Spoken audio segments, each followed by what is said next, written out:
Hello, hello, hello, everyone. Hello, hello. Um, so I'm gonna be trying about something a little different today. Um, and we're gonna be talking about JJK stuff. Kagurabachi dropped a chapter, so that's always pretty cool. It's been a while since they dropped some stuff, so it's pretty cool. And I believe the next chapter is all the way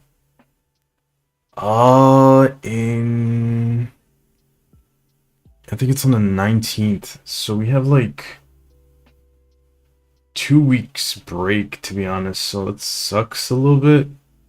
Because last week we had a break too in regards to the New Year's. Because I think Weekly Shonen Jump as a whole went on break. I'm not sure about that, but I think it did. And then it came back today, which is weird because normally it's on Sunday. But it came back on a Friday. Um, Dropped some chapters, pretty cool. But then there's not gonna be anything on Sunday, so that's it's a little disappointing, but it is what it is. And then I don't know if Weekly Shonen Jump in general is on break next week, or if it's just Kagurabachi. But either way, we're gonna have to wait a whole week and then still the normal week cycle. So you can kind of see it as like 2 weeks, no chapter. So yeah, which it's kind of tough to deal with because story's ramping up pretty good right now. It's getting to a point where I'm like, okay, this is interesting. The new guy that they introduced is like really strong. He's like slicing buses in half with just a sword, not even using regular. I mean, yeah, not even using his normal sorcery or anything. He's not even using the enchanted blades either. Well, I mean, he can't because the blade that he's wielding right now is still contracted by someone. They're still alive, so he can't use it. But regardless, it's ramping up pretty nicely. I think it's in a good spot right now. So yeah, that makes it kind of tough that it's on break, but it is what it is. Um, so yeah, I had a little bit of stuff, just chatting a little bit here and there. And I also wanted to talk about the epilogue for JJK because that came out on Christmas Day. With the holidays and everything, I wasn't really available to talk about it, and I didn't feel like making a video on it because I liked the epilogue of JJK that we got, but it wasn't something that I would say is something that changed the way I view the story, nor did it add anything to the story in a way that I would say, oh wow, this is significant enough to make a video on. So, Anime All Day TV, welcome to the stream, welcome, welcome. The Kagurabachi chapter was super cinematic this week. Yes, dude, that is one thing that I really enjoyed. Like the panel where he's slicing the bus, and then right after, I think one of them is like a double spread. Dude, it's so good. It's so good. It's so good. It's all really good. I'm in love with it so far. Dude. But yeah, back to the JJK epilogue. It didn't really change the way I view the story, but it still had some stuff that I think is pretty cool to talk about. So we can talk about that in the stream. And then I also wanted to react to one of Jaded's videos later, because hold on, let me look it up real quick before I start yapping and like being incorrect and stuff. Jaded Satoru. Which one was it? No, it wasn't his latest. The one before that. He dropped a 30-minute long video on why Gojo vs Suguna's rematch will never be fair. And I watched the previous one on Gojo vs Suguna. I thought that topic was really good, but the video was kind of a little bit all over the place, and I talked to him about it personally, and he was like, yeah, this next video is going to be a little bit more structured, but I didn't get a chance to watch it because, with the holidays and stuff. Also, Happy New Year to everyone. Hope you all had a good holiday and stuff. But yeah, so I didn't have time to really get into that. have some time now, so I was like, you know what, I can react to it on stream. He already gave me permission to do that. So, yeah, we can do that later too. Let's see what you said. This break sucks though. I don't know if it's the magazine because One Piece is on. Yeah, I don't know either. But yeah, the next chapter being on the 19th really sucks, dude. It's rough. It's rough. But I think it might be the magazine itself because last week we didn't get any chapter either, and then what was supposed to come out last week came out today. I think that had to do with the new year, and then we're still having another break on top of that. It might be because of Golden Week. I'm not sure, but we'll see. We'll see. We'll see. But yeah, let me take a sip of this water I have.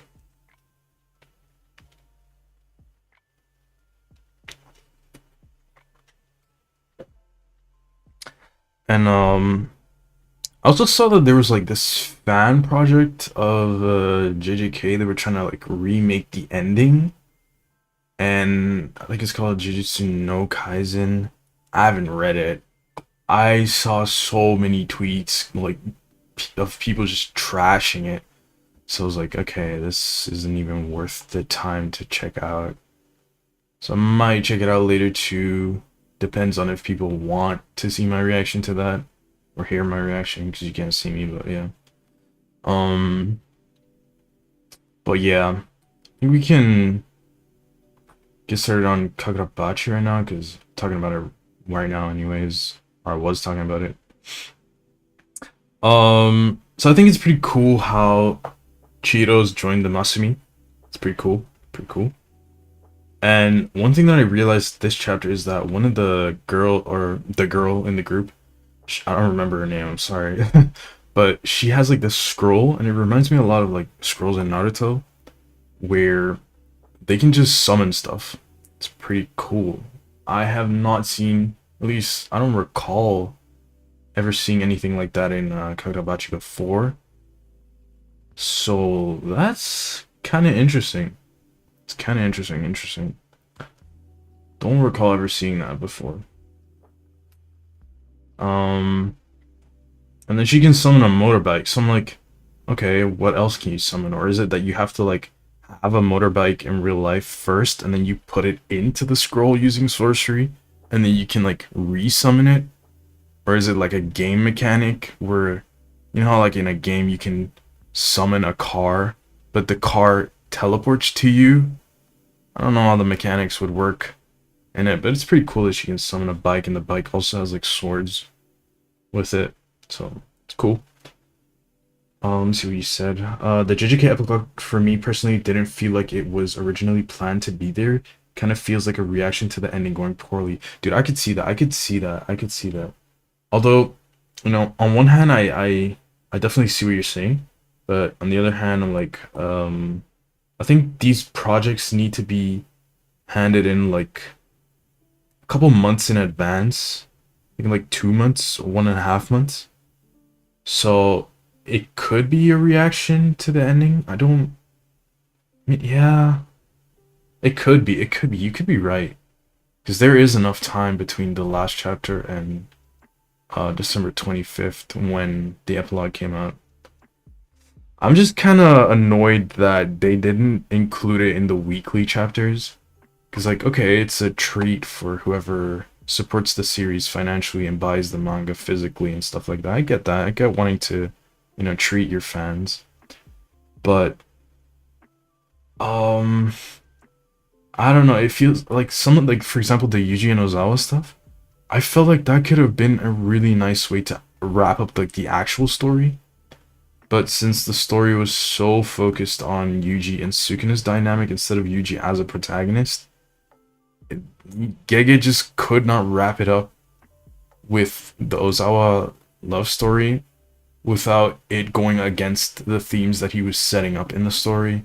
Which, you know, it is what it is, I guess. But it's cool that we got it anyways. But yeah, back to the KB chapter. The one thing that I noticed is that this guy is super fast, bro. He's like catching up to the guys on a motorcycle.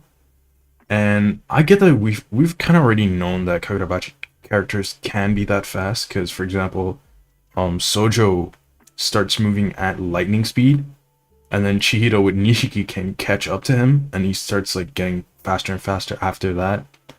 And then we see like Kyoda, for example, is also kind of keeping up with them in their category or tier of speeds. So we know that people can move that fast, but it's still surprising, or at least cool, to see characters actually moving that fast, like in a travel sense. It's cool. So yeah, he catches up to them pretty easily in their car chase. And he is so strong. He's so strong and he's so fast. He's not even using sorcery. And then I kind of was thinking back to Shiba's explanation. I think it was during the Rakusaichi arc, and how he kind of explained how sorcery works, and how there's like spirit energy, and you kind of channel that throughout your body to enhance your strength and stuff, and strength and your speed and your skills. And I was thinking like, okay, this guy is using basic just manipulation of spirit energy, and he's moving that fast and that strong. And I was like, wait, Chihiro with the blade has to give up his spirit energy and pour it into the blade, and then in turn the energy gets multiplied, I think, and then it becomes so dense that it takes form, like physical shapes. That's how he gets the goldfish. But if he's not having to pour all of his energy into the blade, then technically he should be faster without his base without the sword should be faster than his base with the sword, if that makes sense. Because obviously we know with Nishiki he can move even faster than his base with the sword, but I think without the sword his base should be faster than with the sword. I don't know if I explained that properly, but yeah, and then at the end of the chapter we literally see him say that, yeah, his load got a bit lighter, so that kind of soft confirms for us that Chihiro is stronger than his base with the sword. And obviously we're going to see that next chapter in 2 weeks. I'm interested in seeing how that plays out. But it's pretty cool how Hokuzono planted the seeds for this, what is it, like 20 chapters ago? Maybe even more. Like he's finally paying off on it now. Let me see what you said in the chat. I see what you mean, because people only really cared about the fight. It could be kind of feel out of place for that to end. Yeah, agreed. Yeah. I don't think this guy has used any sorcery. I think it's just him. That's why Yuta is letting him walk around. Yeah, exactly. This guy is like really strong. He is so strong.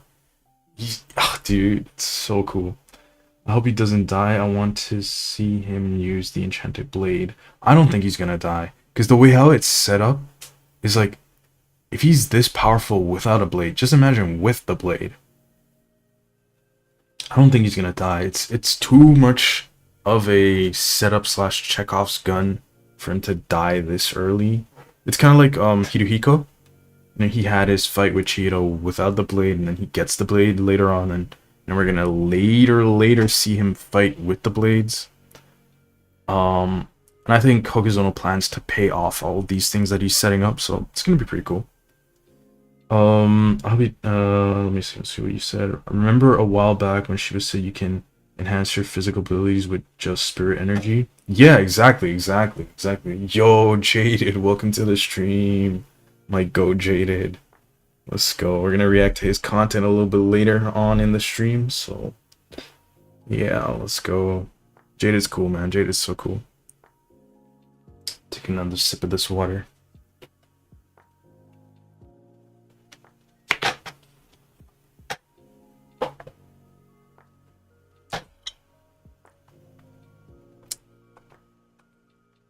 But yeah, so we kind of see them getting into the fight, and they're using normal blades.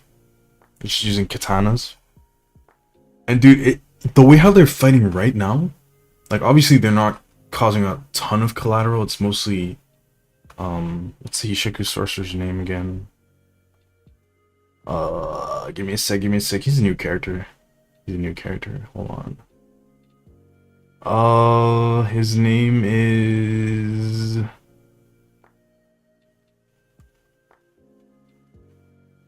I can't find it. Kaguri. There we go. Kaguri.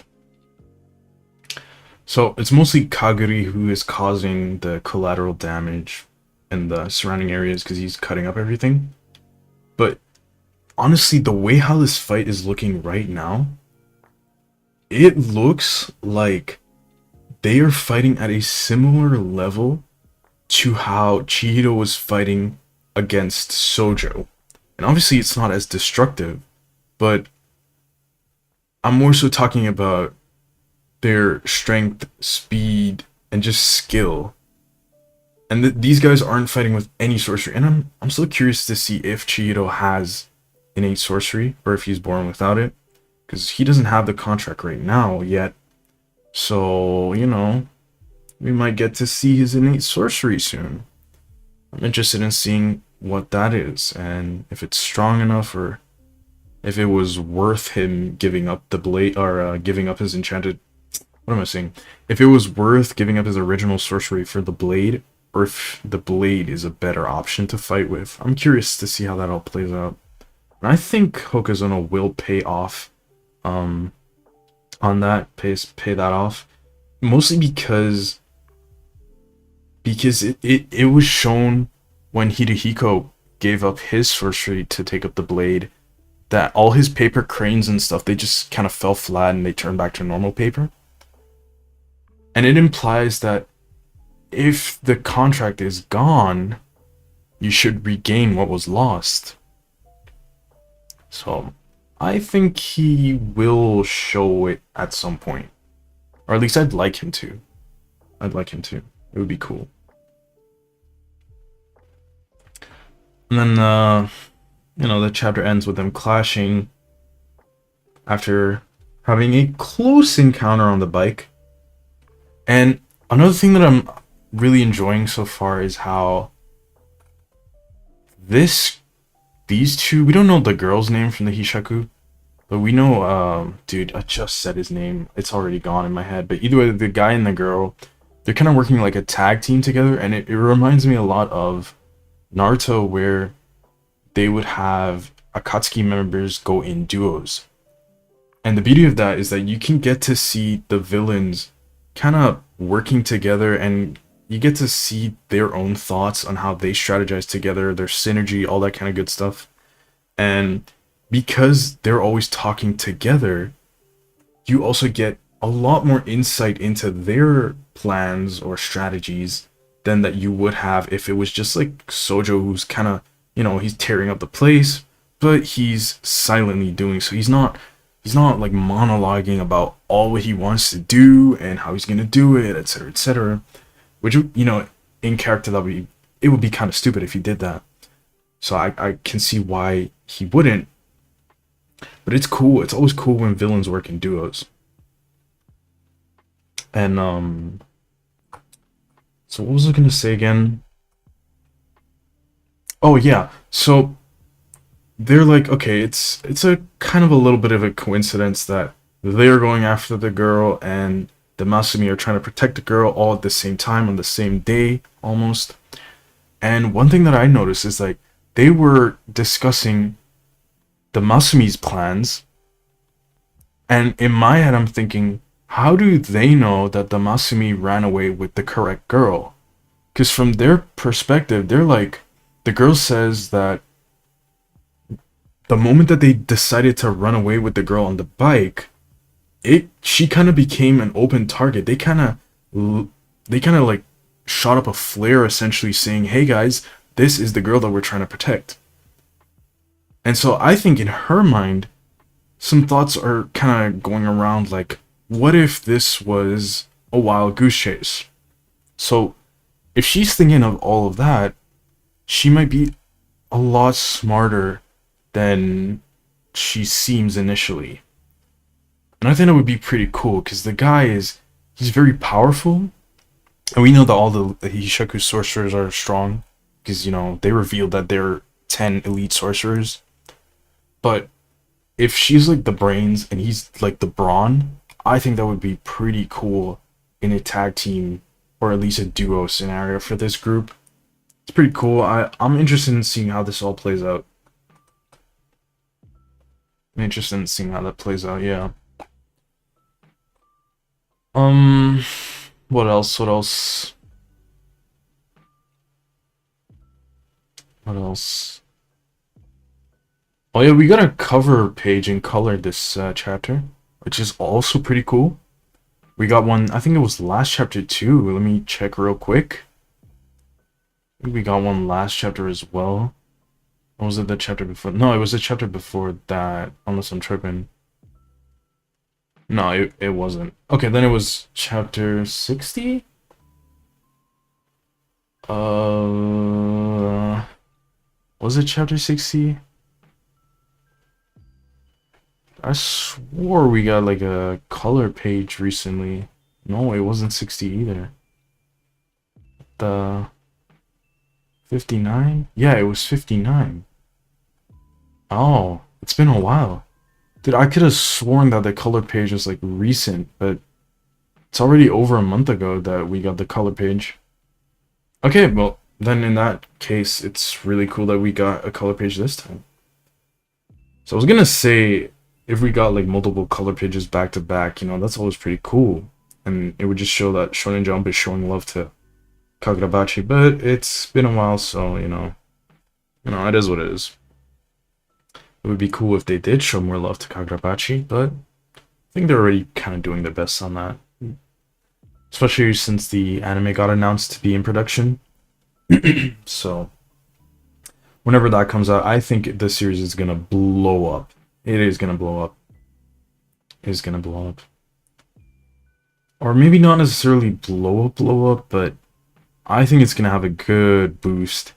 In the same way how, like, JJK Season 1 really pushed the series far, far, far beyond anything what it could have achieved if it was just a manga. Which, it goes for every anime, I guess.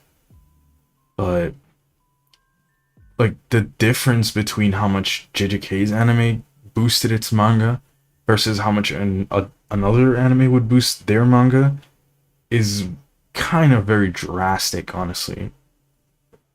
And I hope that Kagurabachi will have a similar effect. Because they're kind of similar in certain aspects, not in all aspects, but in the right ways, they're similar. And I would hope that it has a similar effect as well on the viewers. But yeah, this was a great chapter, like you said. It was very cinematic. We had a car flip, car chase, bus slicing, getting insight on the Hishoku members. Chiito finally got to meet more of their members. They're getting into the brawl. We're just seeing that Chiito really is leveled up. We're getting to see some action set pieces in his new outfit, because before he was wearing the vest, and now he's wearing a suit. So it's always pretty cool. Yeah, I think that's about it for this chapter, honestly. It's really good, though. Interested in seeing how it goes beyond from here on out.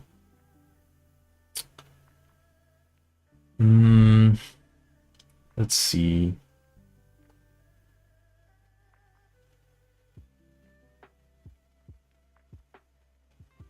Wait, hold on. Is this thing... Hold on, my OBS is... Wait, never mind. It's fine, it's fine. I thought it was messing around, but it's fine.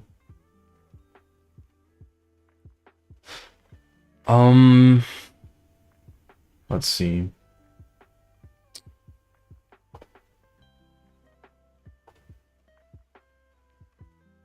Okay, so let's get into the epilogue for JJK. I'm gonna pull it up right here, just so that y'all can follow along. Let's see what I'm seeing. And just, should I make it bigger?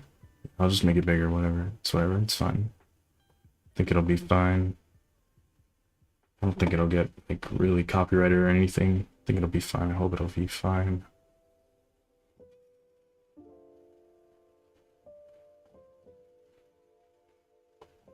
Alright, and now if the audio or anything is too loud, let me know, because, you know, I'm always kind of unsure on that. Stuff like the audio, because I can't like watch the stream as it's streaming. Or at least I could, if I like took a second device or anything, but I wouldn't want that audio to then go on the stream as well, and then it would be like a feedback loop. Anyways, let's get into the epilogue that we got. So the first one was with Yuko.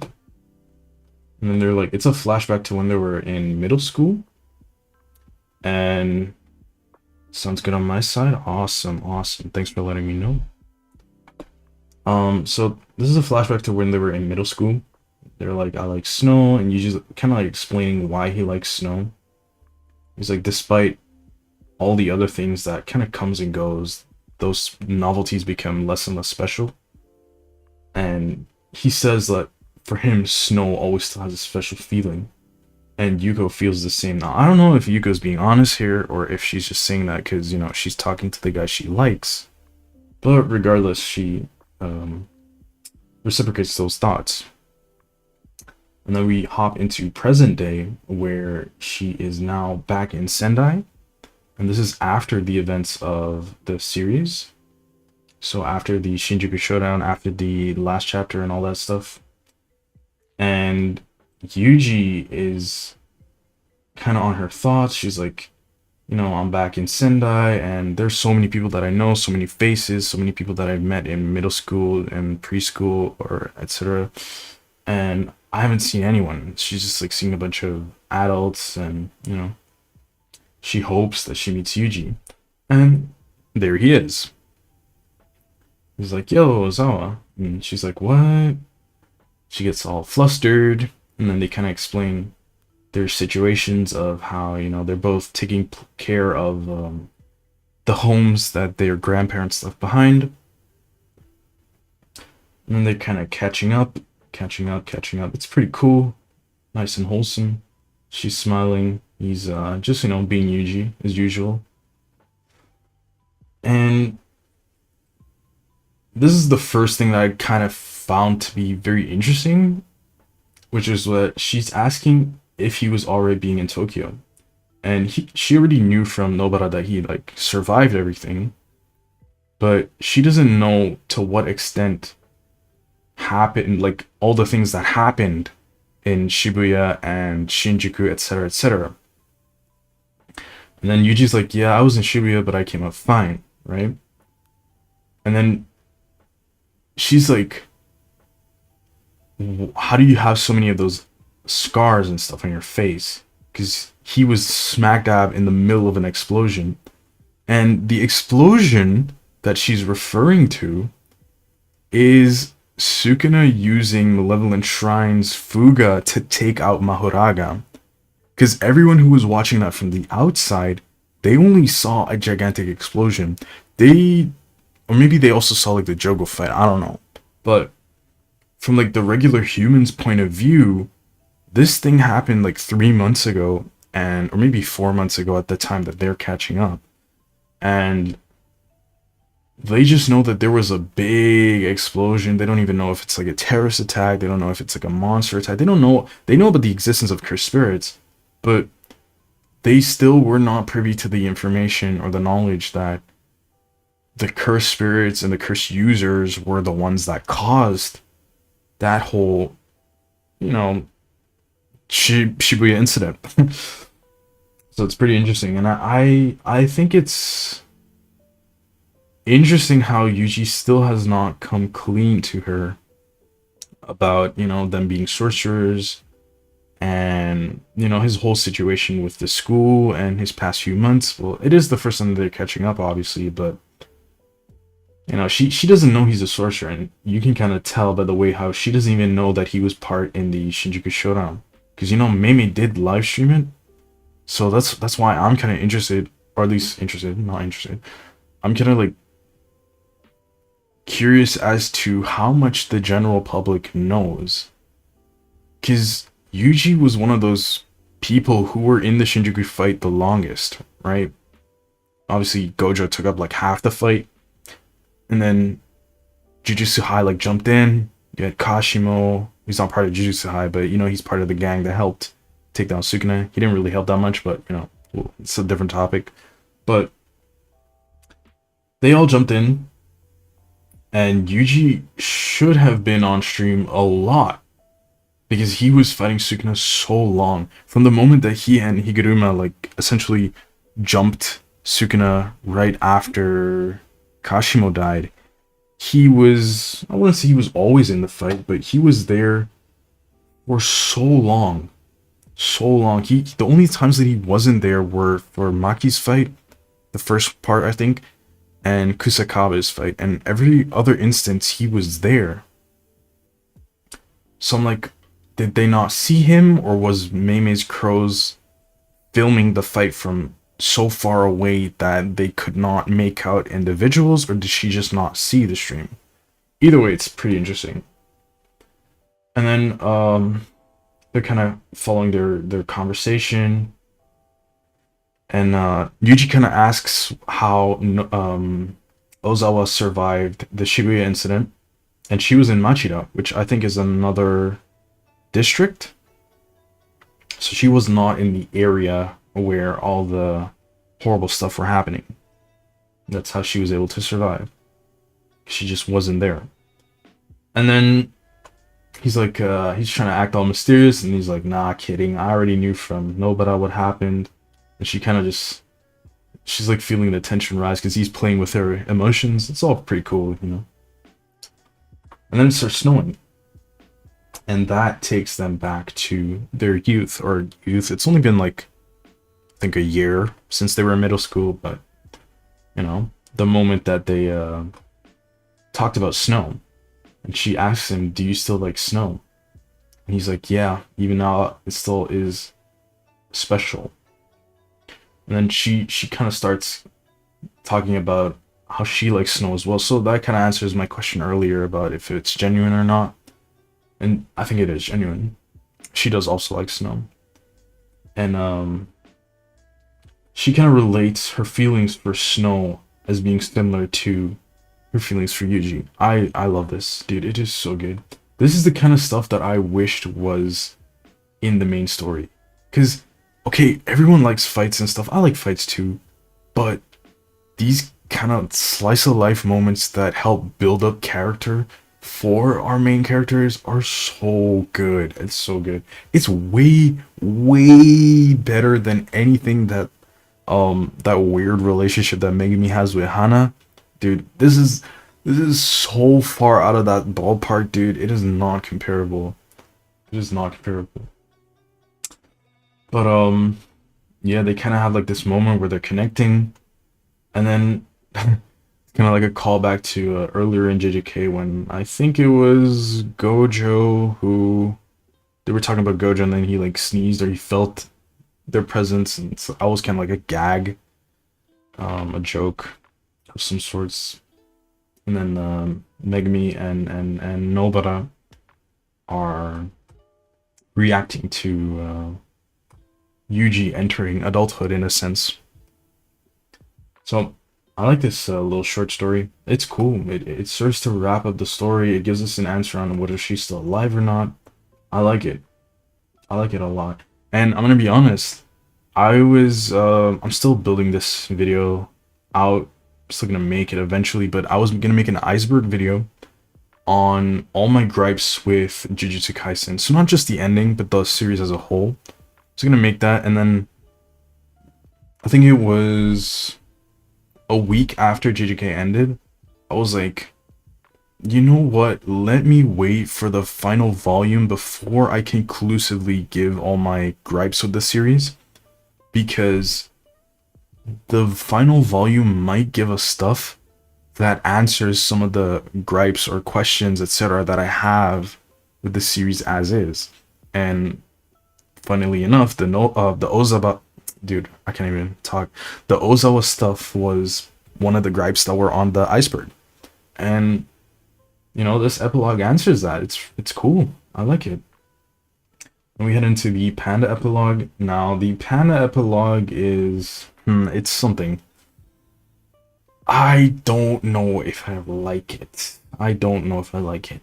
it's there. Let's just talk about it as we go through it. So we enter into the year 2080, and we hear Yuta's grandchildren going through a storage or tool shed of some sorts, and they see Panda, and he's just sitting there, and they start talking about him. You know, like, these are Grandpa's treasures, and Panda's supposed to be special, etc., etc. But obviously, we know that he's not special anymore because his two other cores died. But yeah, he was special at some point, obviously, yeah. And they're kind of going through of what it is, and they're kind of reacting to it, whatever, whatever. And then we get this panel. And this panel, this panel is funny. This panel is funny because it, dude, it confirms, or at least soft confirms, that Maki and Yuta were endgame. It soft confirms that because this kid, who's Yuta's grandson, has a Zenin face. He looks so much like Toji. Dude, it is crazy how much he looks like Toji. It is crazy. And then his granddaughter looks like Yuta. So, yeah. Let me see what you said. König Sukuna, welcome to the chat. Welcome to the stream. I saw some posts saying Gege had been reading people's opinions online. To be fair, this was a really terrible mistake made by Gege, if this is true. Yeah. Anime All Day TV was seeing something similar just now. It could be. I don't know. I don't trust rumors like that too much, if I'm being honest. Cause, people just say stuff online a lot, especially on Twitter. And there's usually not a source to back up stuff like that, especially because we've never even seen Gege in real life. He always wears like a mask, and his identity is kept pretty tight. So I don't know if that's true, but if it is, it would be sad. Yeah, I agree. If it is true, then it would be sad. I just want a Toji movie. Yo, a Toji movie would go so hard, dude. Like a short story about Toji's youth, how he became known as the Sorcerer Killer. Dude, that would go so hard, bro. But yeah, they're like, Panda suddenly wakes up, and he's like, "Are you guys really Yuta's grandkids?" Because this guy, he's pointing at the guy that looks like a Zenin. He's like, "This guy has a bad personality,"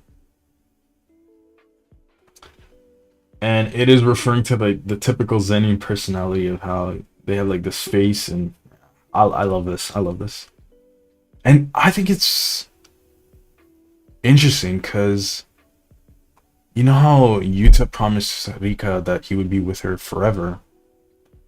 How did Rika react to him moving on, essentially? That would be interesting to find out.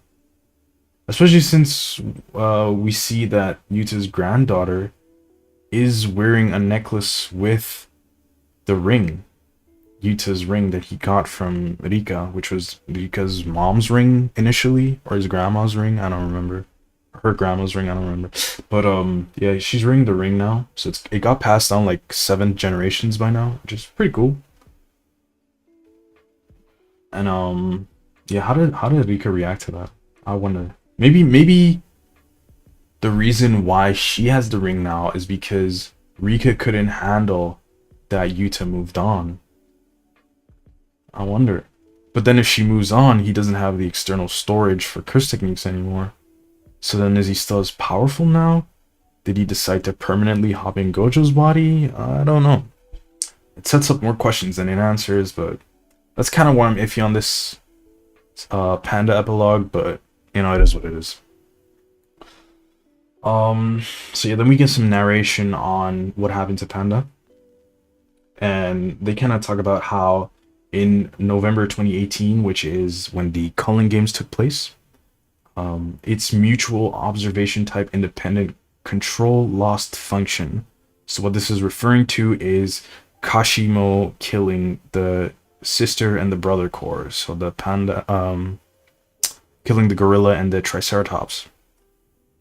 And because of that, we know that Panda only came into life and he can only continue to exist because the three cores were constantly observing each other.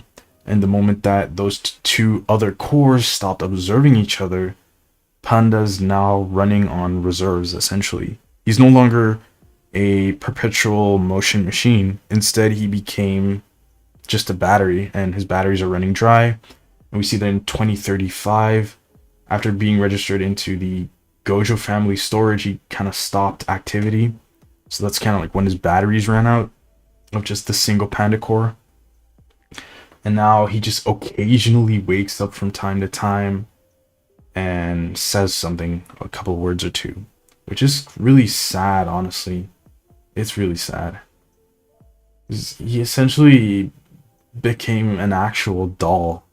He was like, he had like this whole arc of pandas being the one, or at least that cursed corpses, or that he has emotions and stuff like that. And now he truly is relegated to just being a doll. Which, I'll put this on screen right now. See if I can get it. This page right here. It's like Kokichi cursed panda in a way. Because you know how Reggie curses Megami? He's like, let fate toy with you and then die, etc., etc. Well, this was apparently Mekamaru's way of cursing Panda. It's kind of sad. Let's see what you said. I don't know. Yuta and Maki being married and having children seems a fanfic made by a 13-year-old. Dude, dude, I get where you're coming from. I get it. I get it. I get it, dude. I get it. I don't know. I'm iffy on it, but at the same time, I'm happy for him that he at least, you know, got to live a happy life. But yeah, its ownership was passed to Akutsu Yuta, the clan head representative. So he became, Yuta became the clan head of the Gojo clan. But he's not an official clan head, but he's like an acting clan head. Which, it's cool. It's cool. It's something, I guess. So yeah, even now in 2080, it still sometimes moves. So it's talking about Panda. And again, this is so sad, bro. It's, dude. Panda really, I don't know, this might be one of the saddest fates in all of JJK Kaisen, if I'm being honest. Because you're neither alive nor dead. You don't get to die and pass on, but you don't get to live either. You're just constantly waking up every once in a while and then seeing that time has passed and everyone has moved on besides you, and you're stuck in a shed, unable to do anything about it. It's super sad. But then we get the Nobara epilogue, and I liked this epilogue. I liked it. And the reason why I liked this epilogue is because in the chapter where we see that Yuji was handing out Gojo's letters to Megami and Nobara, we kind of find out that Nobara's mom is still alive, and that there was this and that about her mom and her whereabouts. And we never really got to know anything about her mom throughout the story. We just kind of know that her mom at some point, quote-unquote, abandoned her, and that was why she grew up with her grandmother, right? And this epilogue kind of ties all those little pieces together. The pieces that we got in the beginning of the story and at the end of the story, which, you know, I have my gripes with that on its own because she was written out of the story for so long, but it is what it is. It's cool that we got to see it. So it starts off with her, I think they're at like a restaurant or something, or maybe a cafe, I'm not too sure. But she finds her and she's like, yo. And her mom's like, what? She almost didn't recognize her. And then she sits down. Yeah, they're at a restaurant. So she sits down and they start talking. And then she's like, she starts, I don't know if it's like gloating, but she's full of herself. You can tell. Just in the way she's talking, right? She's like, oh, you can see me, blah, blah, blah, blah, blah. And then Nobita's like, nah, it would just be bad luck if I ignore a person's last words. And her mom doesn't even pick up on that. She's so full of herself that she doesn't realize that Nobita is talking about a deceased person. Let's see what you said in the chat. So basically, Gojo's clan is now ruled by a Zenin and a bastard. Yeah, pretty much. I wouldn't say a bastard. I wouldn't say that. It's more so like, I wouldn't say that. It's more so if like one of your family members moved away and then their grandchildren then suddenly met up with like the main branch of the family again. That's more so how I would see it. But yeah, it is weird. But he is an active clan head, or an acting clan head. So it's not like his children will be the next clan heads. It's just he's filling the role until someone from the Gojo clan can fill it again. And oh yeah, there was another gripe that I had with that.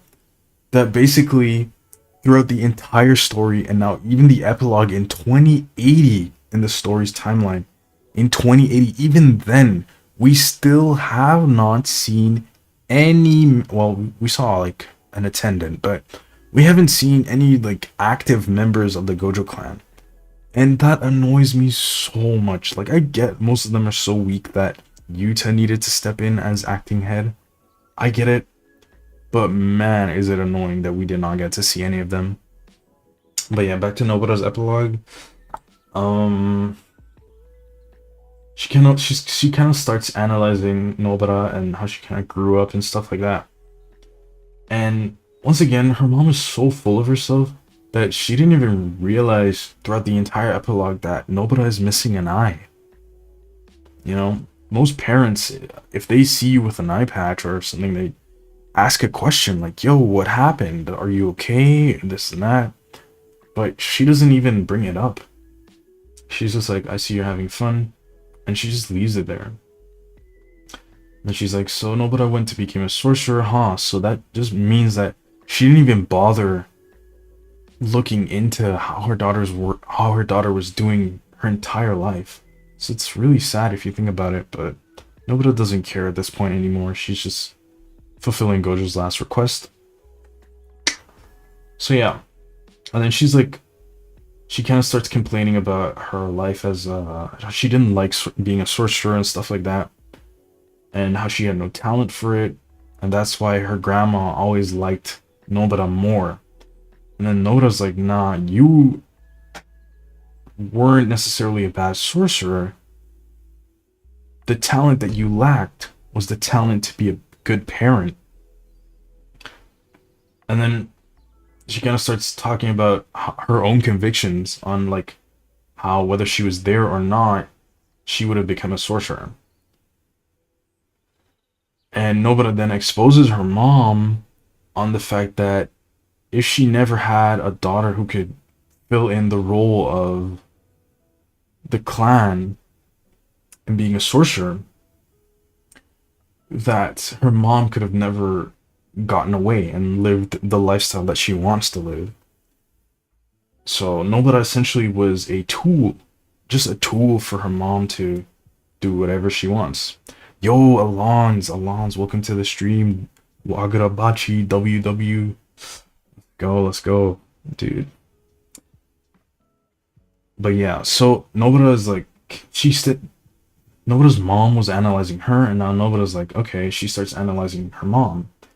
And she's like, are you scared of that old hag? And she's talking about her grandma, of course. And then her mom, upon hearing that, she kind of gets upset. And you kind of already, with this image, kind of see where her mindset is at. She does not like her own mother at all. And then once again, she's so full of herself. She thinks that this whole ordeal is about her. Yo! A donation, yo. Thank you for the £5. Yo, let's go. Let's go. That's the second donation ever on my channel. Let's go. Thank you. Thank you. Let's go. Thanks, bro. Nobita return was peak, and Nobita's mom kinda. Yeah, she a baddie, but yeah, she's a kind of a loser. So yeah, she kind of she's full of herself, and she kind of tries turning the conversation around to herself. She's like, "You wanted me to acknowledge you." Nobita's Nobita's like, "Nah." After that, I'm not even gonna read this because she is just so full of herself, bro. She's like the female version of Toji. Nobita's mom have OnlyFans. Thank you, Gege, for this information. It was really important to the plot. Dude, like actually, bro, it's so funny.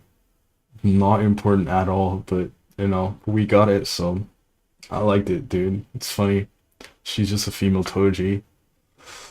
But yeah, I'm not even gonna read this, dude. She's so full of herself. But yeah, Nobita's like amazing. That was such a light lecture. It has to come from a different planet, from a planet with different gravity. And her mom was like pissed that Nobita doesn't care about any of what she has to say. Dude, their whole family relationship is so funny, bro. These guys, none of these people care about each other, dude. But yeah. And then she starts talking about her own convictions, and she's like, from the bottom of my heart, I really do not care about you. Which makes sense, because, you know, if someone abandoned you for so long in your life, and they kind of just only used you as a tool, you know, I get why she doesn't care about her mom. I get it. But yeah, she starts talking about, she reiterates her point of how she's just here because she's fulfilling Gojo's request, which is, you know, a person who's deceased. It's always respectful. And then she's like, right, Granny? And her mom freezes up, dude. Her mom freezes up. And we see Nobita's grandma, the one who taught Nobita about the straw doll technique and resonance and all those stuff. And she's also a sorcerer. You can tell just by the way how she's like clothed. She's an old-time sorcerer from the countryside. We know that from the earlier chapters. We never got to see her. And dude, her design is cool, man. I like it. It's cool. It's just like, and oh, another thing, she's also, I don't know if she's missing an eye, but she has one eye closed. And I love that parallel to Nobara, who, we know this story takes place a little bit after the last chapter because her hair is a little bit longer now. Like at the back of her hair is in a tie. So we know it's a little bit longer, long enough for her hair to grow out. And her grandma is just watching her, dude. It's so funny. It's so good. She starts like freezing up, mother. And Nobita is relishing this, bro. She is enjoying it. She's so happy that her mom is freaking out. And that's the end of the epilogue. We don't get to see anything after that, but it's cool. We didn't need to know any of this, but we got it. And I like it. I like it. I like this a lot more than the Panda epilogue, because, dude, this is a sad epilogue. And then the last one that we get is Uraume epilogue, which, I'm gonna be so real, guys.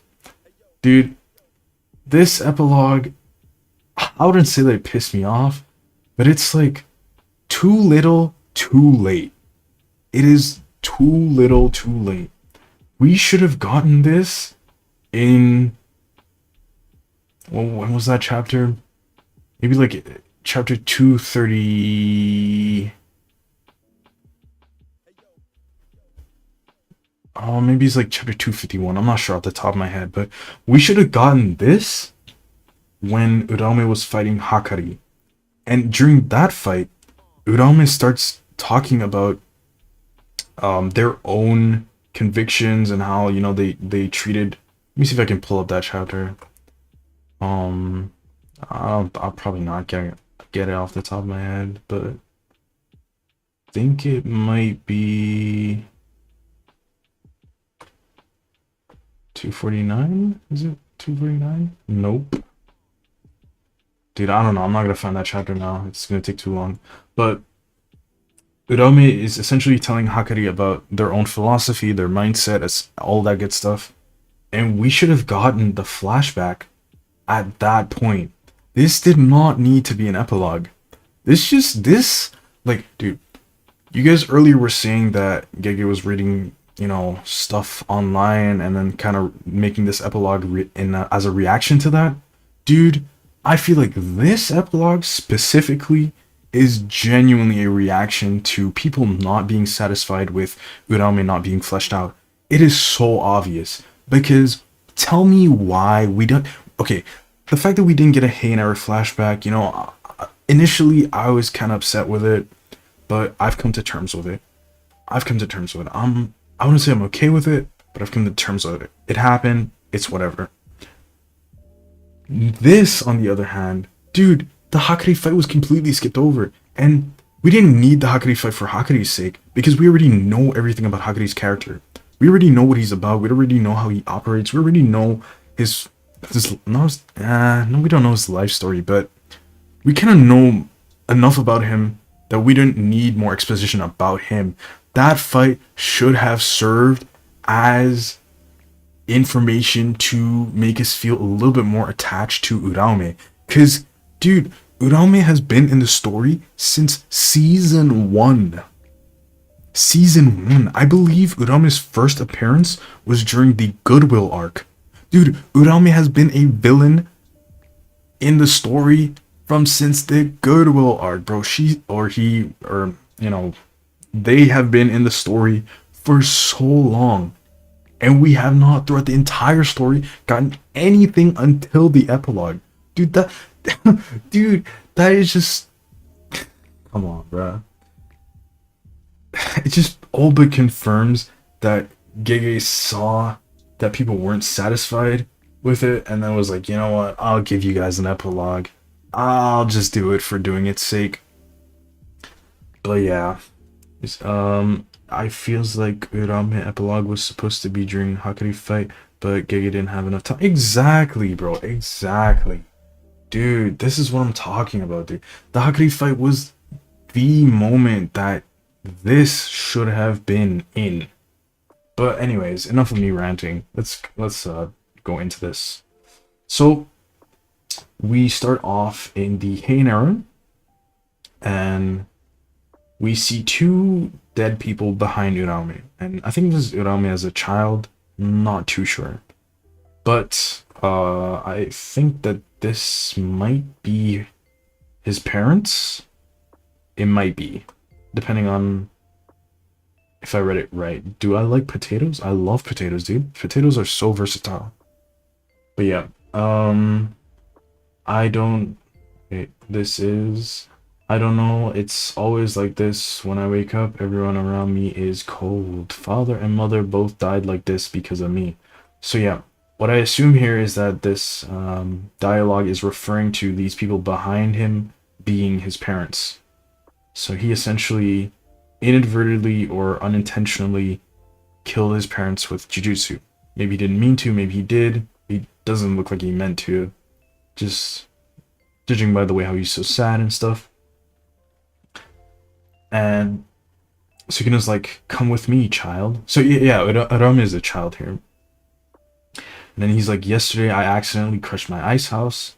So Sukuna is just coincidentally, conveniently finding someone who has an ability that could replace something that he lost. Okay, fair enough. Fair enough. He used to have an ice house, and we see that a tree fell on it. So I assume that, maybe Sukuna was cutting stuff with his technique, and that he unintentionally or accidentally cut a tree, and it fell onto his ice house. That's what I assume happened. It's very quick. It doesn't explain much, but, it alludes enough. It alludes enough. So he's like, watch over this so that the meat doesn't rot. Everything becomes cold, right? Do it. And then Uraume's like, it's not like this, it's not like this. And what I assume here is that this is because Uraume at this point in time does not know how to control their technique to that level yet. And that's why they're responding like this. And they're kind of like having their conversations. And Sukuna is fascinated with Uraume's ability to cook. and he's kind of asking you Urame how he learned how to do all this. And then Urame's like, I was bored, so, and it kind of alludes to that Urame learned it on their own. It's cool. Sukuna's fascinated by this. Okay, Sukuna said, I can see why Gege didn't want to explore the Heian era. Maybe if he had explored the Heian era, this could overshadowing the rest of the main plot. Yeah, I get that, but at the same time, we do see that bits and pieces of the Heian era are explored. For example, in the Yorozu fight, we see her in the Heian era meeting Sukuna. And this verbatim, this epilogue could have just been inserted during those chapters, and it would not have overshadowed the rest of the main plot if it was just kept as tightly knit as this. But yeah, she's like, he's asking Urami how much they can do, and then he's like, depending on the person, eating humans can be quite a delicacy. It's kind of weird, but it's Sukuna, so you'll just have to roll with it. And then Urami is kind of drifting off into their own thoughts, on how Sukuna never gets cold. Which is cool, I like that, because, you know, he can use his cursed energy to survive situations that he normally wouldn't be able to. Like, for example, that he can manually keep his heart beating, or that he can keep blood flowing throughout his body without even having a heart. It's cool. You know, Sukuna's that guy. We've always known this. And this is just kind of reiterating that. And that's from Uraume's perspective, kind of seeing this for the first time. It's cool. And then Sukuna kind of turns the question around. Like, why did you not get cold being by my side? And I think this is more metaphorically, because Sukuna himself doesn't produce cold. But it's cool, I like it. And that is the end of the epilogue. I like it, but again, this should have just been in the main story. Something this short, let's see how many pages this is. This is 1, 2, 3, 4... 4 pages. Like, bro, this should have just been inserted into the Hakari fight. Genuinely. There's no reason that these 4 pages could not have been inserted into the Hakari fight. I'm being so for real. And we know that Gege can do it for the volume editions, because I think it's chapter 216, or is it chapter 215? No, maybe it's chapter 212. I don't know. No, it's 213. I don't know. I think it's 213. But in the chapter that Hana uses Jacob's ladder on Sukuna, initially we didn't get to see much of the technique. We just kind of see the beam start, and then Hana's like, give him back. But in the volume edition, let me see if I could pull it up. In the volume edition, there was a lot of stuff that was added to it. A lot of stuff added to how Jacob's ladder works, the technique. And I think it was like 2 or 3 pages, and you kind of saw like flying baby angels and stuff. It's cool. Let me see. Hold on. I almost got it. Here. This picture. We got this picture. We got this one as well. So that's him getting fried by the technique. And I think there was one more. I think it's this one. So her starting up the technique. So we know that Gege can insert more pages into the volume editions of the manga if he wants to, and he didn't. Maybe it was because of time constraints. Maybe it was because Gege was getting sick, because we know that he got his appendix removed. And I've had the same thing happen to me when I was younger. So I know it's not easy. But he could have just gone on a longer break and then still inserted these chapters afterwards. I don't know, man, but yeah, it is what it is. But I will say the one thing that I do think is interesting about the epilogue in and of itself is how this moment, the one with Yuji, is like kind of right after the end of the story, and the one with Nobara, I would say, is similarly after, right after the story. So it's like present tense, I would say. And then the Panda epilogue is future tense, and the Urame epilogue is past tense. So it's like a flashback, flash forward, and what's going on right now. I like that. And I honestly think that someone like Hana, for example, should have gotten an epilogue too, where we got to see some more stuff about Megumi, how he's doing right now and stuff like that. And, you know, I think that would have been cool as well. Actually, there were a lot of characters that could have gotten an epilogue, but yeah, it is what it is.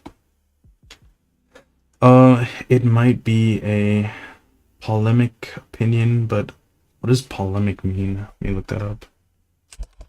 Polemic. A speech or piece of writing expression strongly critical, attack, or controversial opinion. Okay. It might be a polemic opinion, but I really think Sukuna should be a gray character to work with, or to work better, and Kenjaku the main villain. Yeah, I kind of agree. I kind of agree. As the story went on, we kind of saw how Kenjaku was being propped up more and more to be like a main villain, but the themes of the story were saying something completely different. So the themes of the story from chapter 1 onwards were always about Sukuna. It was always about Sukuna. The themes, at least, right? And the story was saying something completely different. And so I think Gege at some point, I think it was like, maybe around the Yorozu chapters, I think Gege at some point around that time realized that he was setting up Kenjaku to be more than he wanted him to be. And essentially what that meant was that Gege had to turn around the story. He had to 180 it in a way that he could unceremoniously get rid of Kenjaku and make him not be the main villain. And I think that's where a lot of people's gripes are from. Because at some point he realized that Kenjaku has been propped up to be more than I want him to be. I think that's what happened. And I think that that is why a lot of people are so sour about the situation. But yeah, it is what it is. Can't turn it back now. Unless there's like a sequel or something. But yeah, it is what it is. So yeah, that was the epilogue, and I also wanted to go over Jaded's video. So let's watch that now.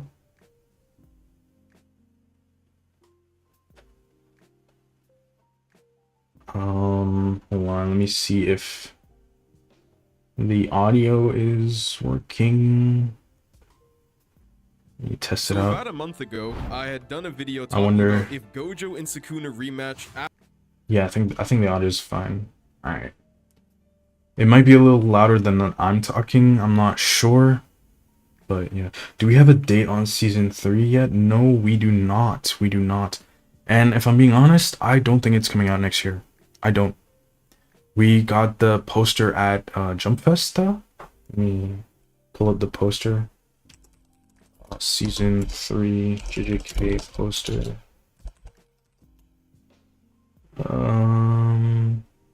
Where is it? Where is it? Where is it? It was a really nice poster. It was really nice. This is it. Right here. Wait, no, what? This one.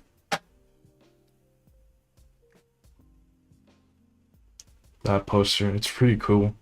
So we got that, but that's about it. We didn't get anything else. We just got that. I think they were kind of talking about it, but yeah, it's gonna take.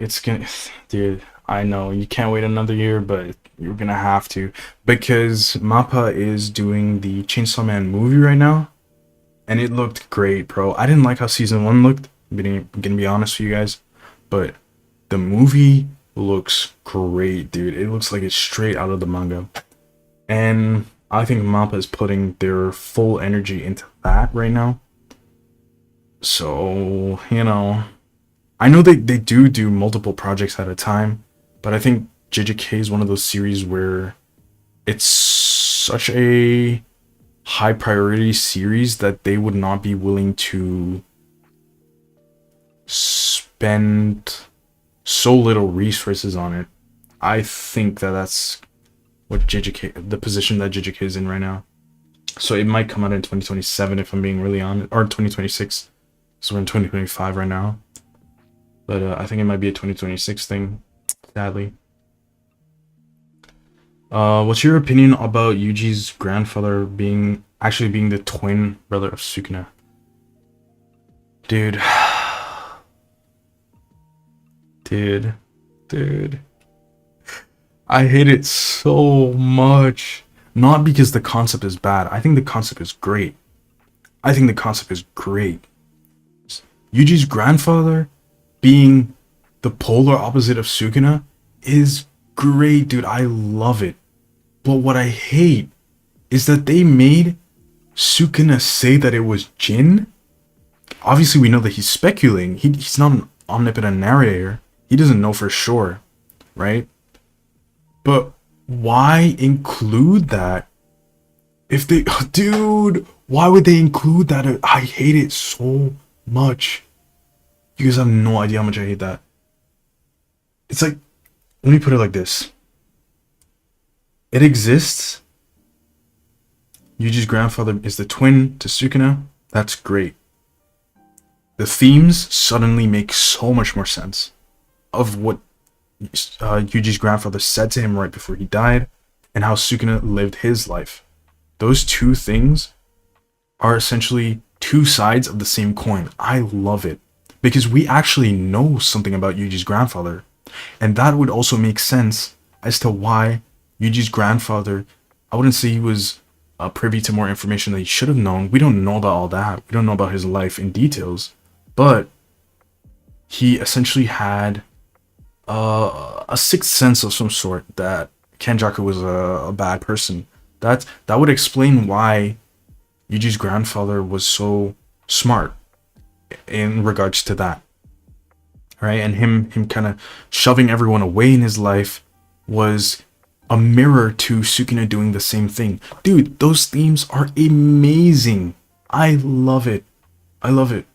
But the fact that we went for, I don't know, a couple months, because I think it was in the chapter that Yuji was landing the black flashes, consecutive black flashes.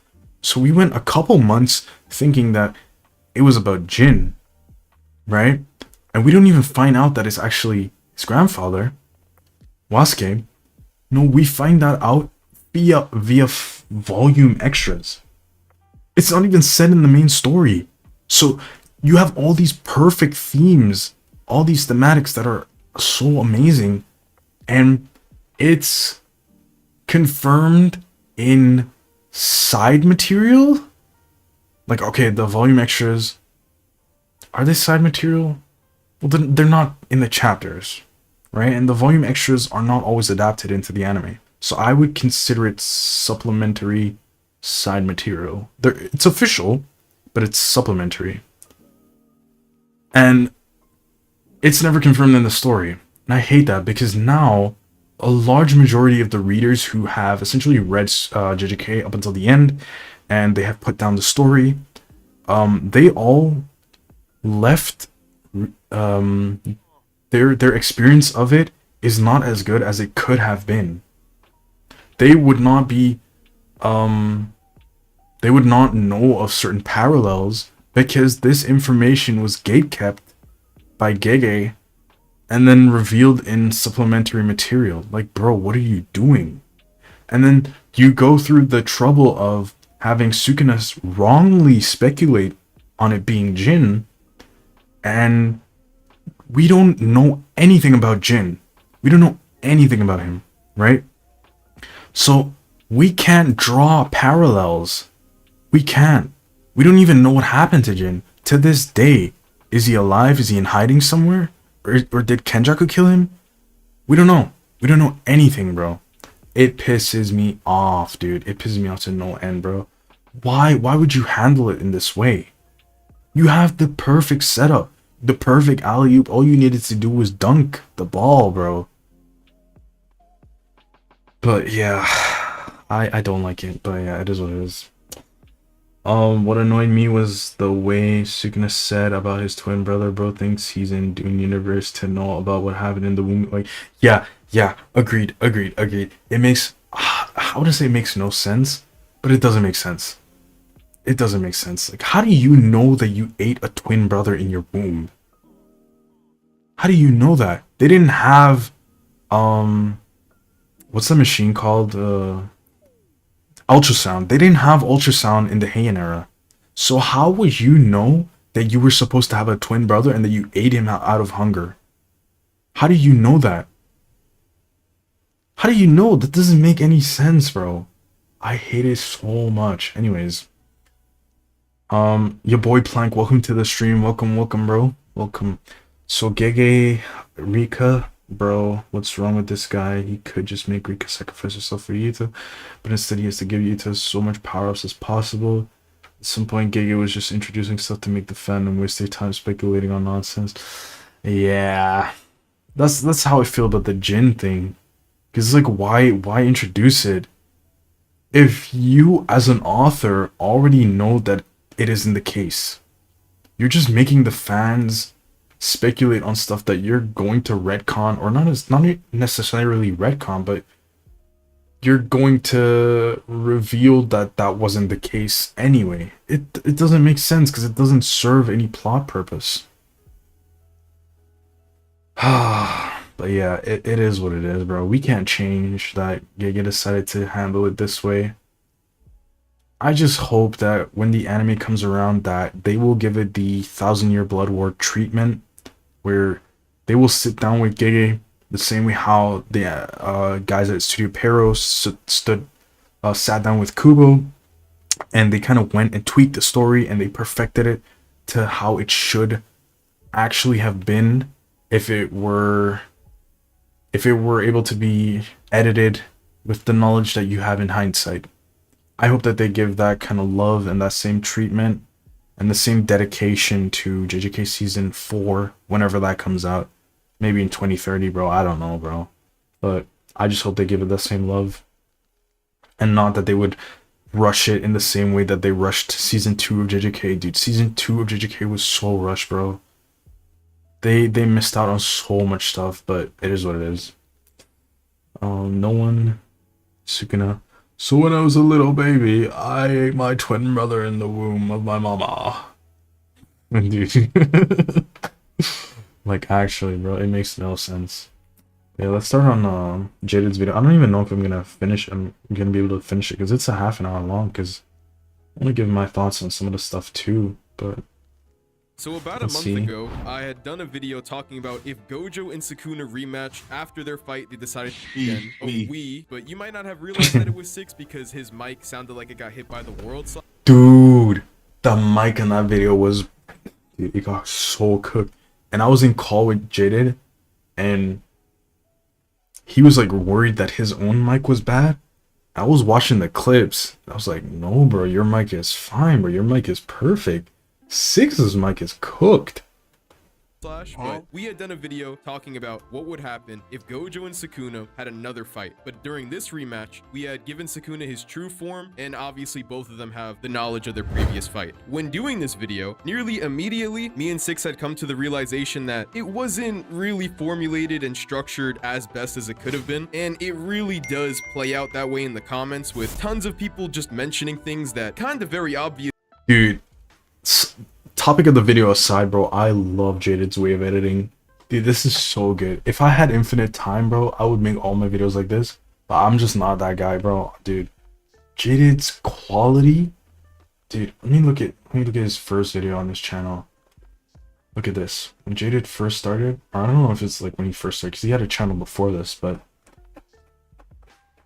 his very first vid, Satoru Gojo's right here. What is this production, bro? It's crisp like liquid diamond. Dude, I was glazing this dude like a year ago when the video first came out, bro. His production style has always been great, bro. I don't know how he does it.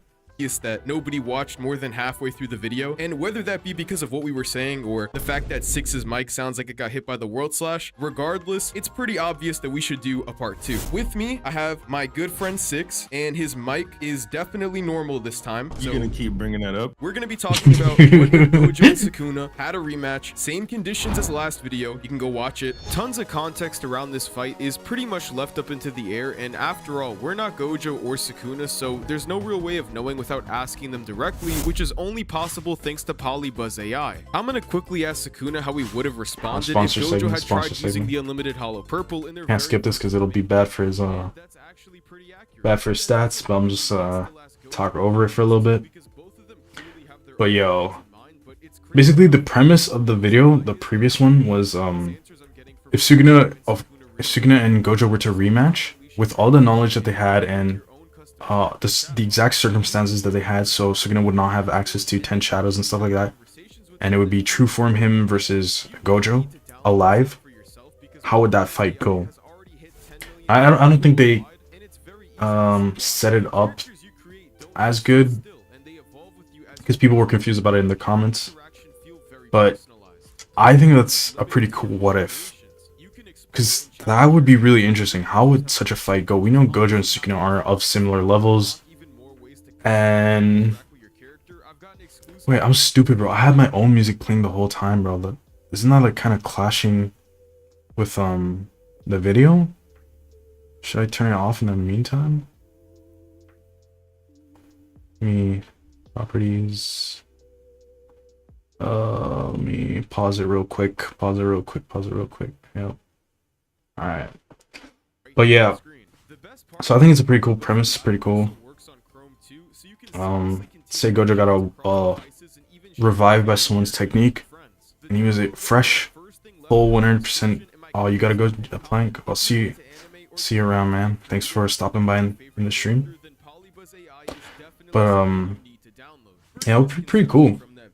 Should probably bring up is talking about Sukuna's world cutting slash. Now, there was one thing I said in that video regarding Gojo dodging the world. Dude, even just simple things like this, dude. Like the red streak with the black stuff and then like the little squares or cubes as it's like dividing the two pictures. This is so good. And there are some people who have I rarely see other content creators doing stuff like this, bro. This is like high level stuff that I'd see on like I don't want to say Mr. Beast because Mr. Beast, but this is like really high level editing, bro. This is production, dude. I wish I was as good as this. Completely misinterpreted what I said. Now, when I say that Gojo can evade the world cutting slash, I don't mean that he's gonna limbo under it and just kind of crawl away from the slash as it's in midair. There's a lot of ways that Gojo can aim dodge and get out of the way before the slash is even fired. Now, very true, very true. I think one of the main things that or at least the main thing that messed up Gojo with the world cutting slash the first time, or at least the first time, dude, he only got caught once, but when he got caught by it, I think the thing that was so fatal is that he expected Infinity to block it. We never get a straight up answer to this, and you know, typical Gege fashion, but I think it's supposed to parallel the moment when Sukuna shot a dismantle at Gojo at the beginning of the fight, and it went towards the building instead. It essentially passed him, or maybe it didn't hit him. I'm not too sure on how that interaction played out, but we know that Gojo essentially believes that his infinity is unbeatable in a sense, unless you have like domain amplification of stuff, but for most stuff he thinks that it's unbeatable, which we see it play out in hidden inventory as well when Toji uses the inverted sphere of heaven. He easily tears through the infinity. And I want to say that Gojo didn't learn his lesson from that. He assumed that Sukuna had no method of doing the same. And so Sukuna uses the dismantles at the start of the fight to condition Gojo into believing that he has no way to pierce infinity, or to go beyond it, or to beat it, essentially. And when he does do it at the end of the fight, I wouldn't say that Gojo couldn't react to the World Cutting Slash, or that he wasn't fast enough, or none of that. I wouldn't even say any of that. I think that he used Infinity, or at least tried to block it with Infinity, and got caught off guard. I think that's what happened. And if he goes into the fight again, as in like a rematch, with the knowledge that Sukuna has methods of bypassing Infinity, regardless of if he knows how it works or not, just the fact of knowing that it exists will in and of itself already be enough for Gojo to fight differently. Now, just to start off, the World Cutting Slash is actually just a normal dismantle, but obviously with a broadened target. That's the entire thing. It cuts reality itself by having Sukuna aim the slash in just a different format than he does with his normal dismantles. Now, the only difference between shooting the World Slash in this rematch and shooting it in the last fight that he had with Gojo is that now Sukuna has extra conditions because of a binding vow that he had already made up to kill Gojo in the first place. In order to activate the broadened targeted World Slash, the same hand sign used from Malevolent Shrine is required to actually fire off the slash in the first place going into this rematch. Now, that already is pretty bad for Sukuna and already gives Gojo a pretty clear window to get out the way, considering— Agreed. The fact that he has to make the hand sign to use the World Cutting Slash is so bad for him now, because we already see that Yuji and Yuta are able to play around it, and Yuji and Yuta are way slower than Sukuna. They're way slower than him in stats. Now, imagine someone who's equal to Sukuna. How does that play out, right? He's not getting that off. It's the same thing as like when Yuta in Gojo's body was trying to get the hollow purple off inside of his domain, right? Sukuna essentially was like, okay, we have equal stats, but I'm not letting you get your technique off. And so Yuta needed to rely on Inumaki helping him to get his hollow purple off. And similarly, I think that if they go into a rematch and Gojo has the knowledge of what Sukuna is planning to do, and he knows about how his techniques work, etc., he's not going to be able to get this enhanced or broadened dismantle off. He's not going to be able to do it. That he's going to be able to feel not only the spark of cursed energy, but he's also going to be able to use the normal precog that sorcerers can already do to get out of the way of attacks that they know are incoming, or having something as blatant as a hand sign being pointed at you before you actually fire off an attack is a pretty clear indication for anybody. The entire point of the binding vow, right? Because obviously binding vows are equivalent exchanges. This is a pretty big negative to Sukuna, and that's why the trade-off is so massive. If this wasn't completely— And you know what else is massive? detrimental to Sukuna's arsenal, then he wouldn't have gotten away with doing something so high rewarding. Sukuna gets this massive advantage and then in return receives this massive disadvantage. Now, I'm not saying it's impossible that Sukuna will be able to fire off a World Slash. Like, I don't think Gojo is just gonna run up to him and just decapitate him the second he attempts it, but at the very least— Dude, that edit is so good. He used the word that might have gotten him demonetized. And let me go back. like, I don't think Gojo is just gonna run up to him and just decapitate him the second he attempts it. The Among Us sound effect, dude. This editing is so crisp, bro.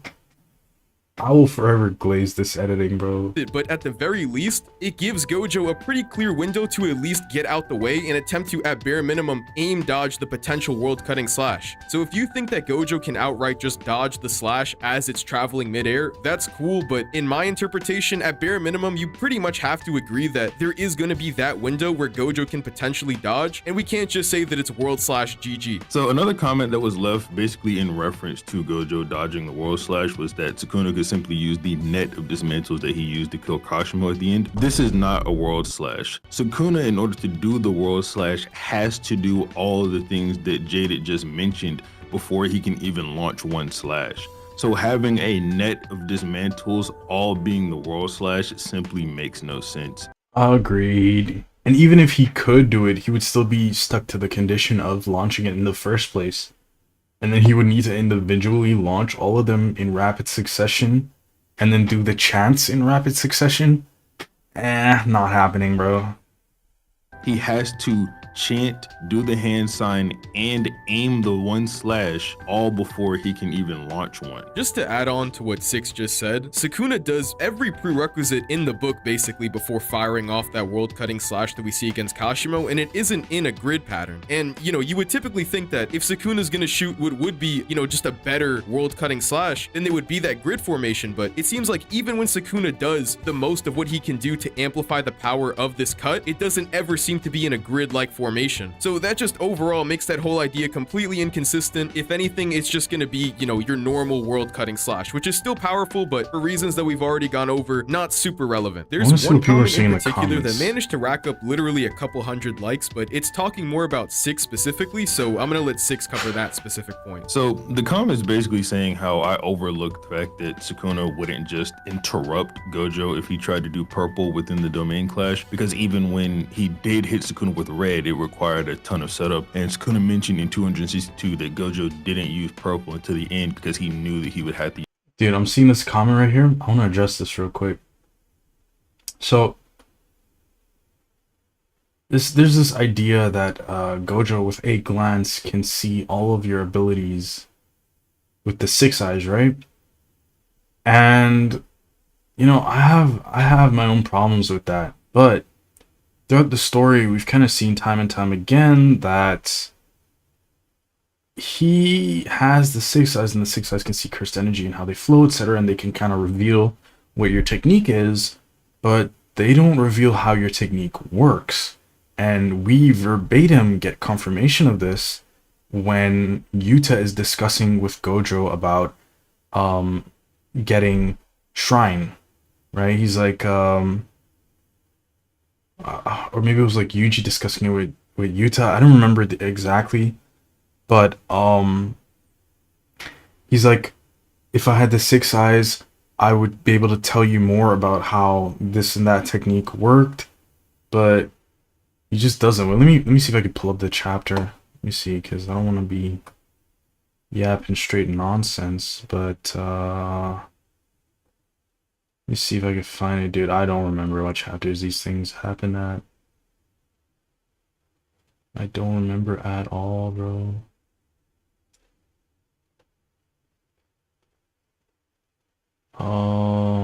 When did it happen? When did it happen, dude? I don't remember. Was it near the end? Was it near the end? I don't know. Oh yeah, it was. It was. Chapter 267.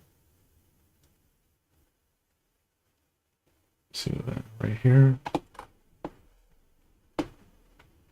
So, Gojo is in Yuta's body, and Yuta is in Gojo's body. They used Wiwi's technique to soul swap. See the exact dialogue. Right. So, if your goal is to analyze Shrine and its techniques, that won't be enough. And then he's kind of revealing how Inumaki needed to tell him specifics about how cursed speech works, otherwise he just wouldn't know. And the fact that Gojo is saying all of this implies that Gojo himself does not, or at least he cannot do certain things like that, even with the 6 eyes. So, you know, I get why people think that the 6 eyes makes him all-knowing, but it gives him a pretty big advantage, but it doesn't make him all-knowing, if that makes sense.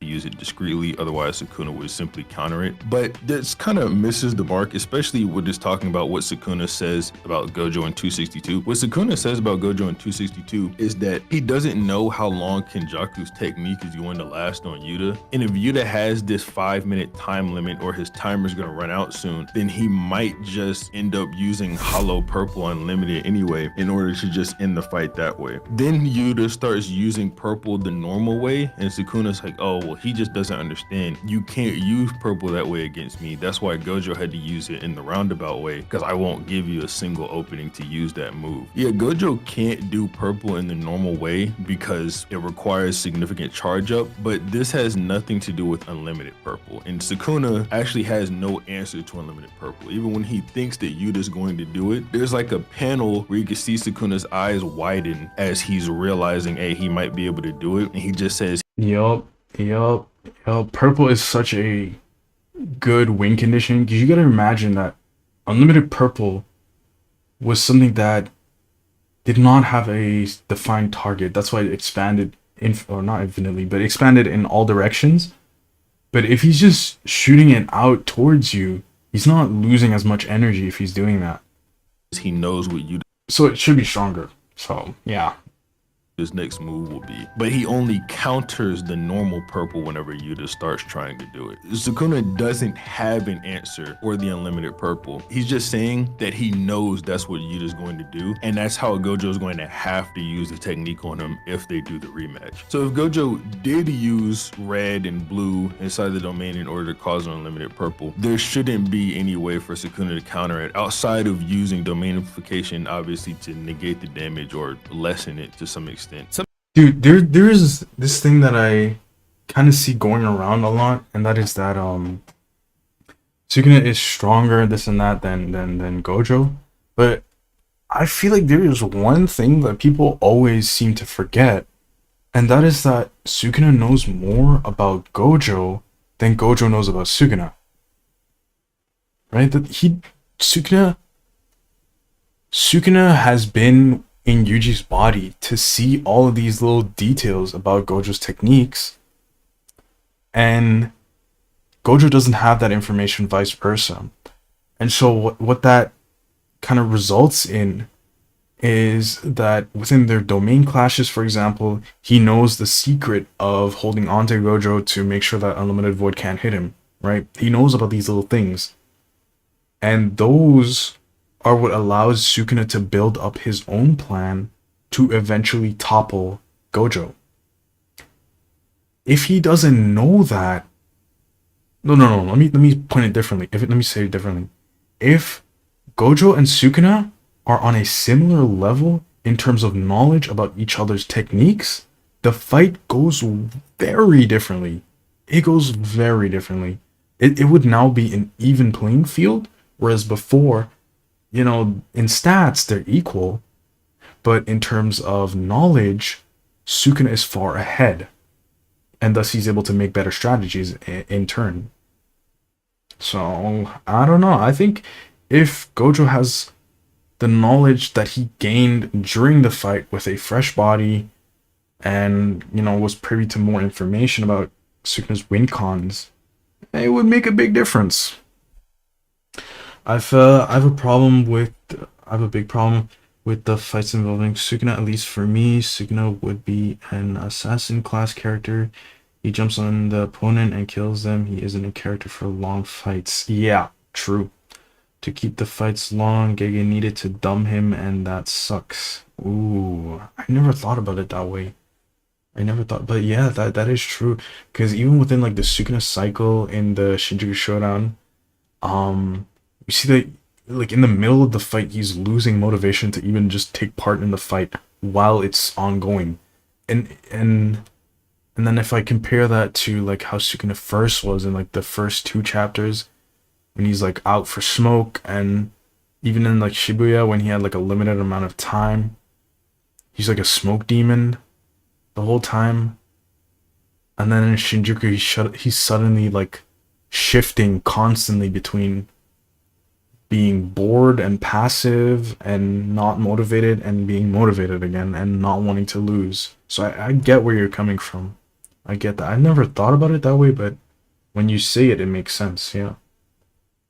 Some people have brought up the point when we mentioned that Gojo might try using the unlimited purple within their next domain expansion in the rematch. A lot of people brought up the idea that we were just kind of plugging our controller into Gojo's butts when saying that type of thing, but to make the argument that Sukuna has this, which in theory should be possible, counter to unlimited hollow purple is pretty much just as much plugging in your controller into Sukuna as Gojo making the hollow purple in general in this format. But if anything, I think the hollow purple is probably the more likely option out of the two because, well, first of all, Gojo and Sukuna, IQ-wise, they shouldn't be too far off, at least in a combative perspective. Sukuna's obviously more knowledgeable in a jujutsu sense, but when it comes to combat IQ, they should be around the same level just judging by their matchup, right? Keep in mind, Agreed. They're very similar. Gojo has outsmarted Sukuna before multiple times throughout their fight, but that's besides the point. If Sukuna is smart enough to figure that Yuta might try using an unlimited hollow purple, if Sukuna is smart enough to figure that this is something that Gojo might attempt, or at least somebody like Yuta with a literal Gojo style build might attempt, then it isn't even really too far out of the realm of possibility if you do think that in a combat IQ perspective that they're around the same level. If Sukuna figured that this is something that a Gojo type player might do, that this is something that Gojo himself also might attempt. This comment also mentioned that while Gojo's doing this purple in the roundabout way, the unlimited purple, there would be an opportunity for Sukuna to chant and use the world cutting slash and still be able to use his hands to stop Gojo or even restrain him to get a guaranteed kill with it. But the thing is, Sukuna has to aim the world cutting slash with at least one hand. So Yeah, that is true.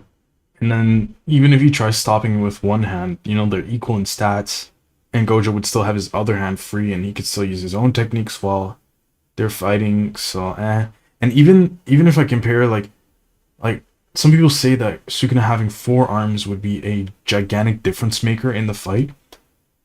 I don't think they were paying attention to the fight of Yuji versus the Grasshopper. Because in that fight, the Grasshopper also has 4 arms, and Yuji has 2. But we just see that, you know, despite having more arms and stuff like that, and you know, it is a big advantage in Jujutsu, in terms of a physical brawl, if you are good enough, it doesn't really matter that much.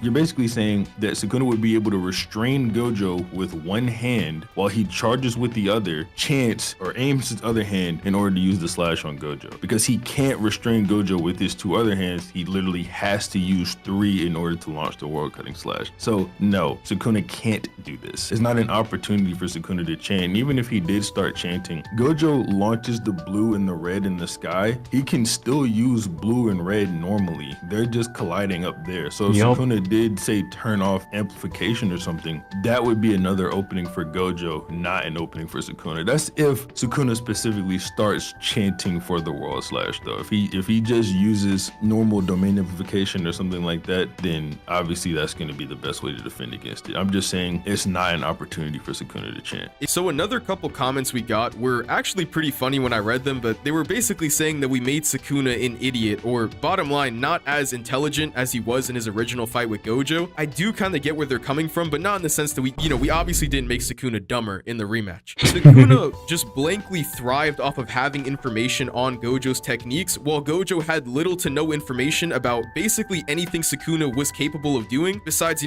Dude, that is exactly what I've been saying, bro. People are saying that Sukuna is stronger than Gojo, but the entire fight has showed us through and through that they are equals. The only thing that was different was their knowledge of each other's abilities. There was a knowledge gap.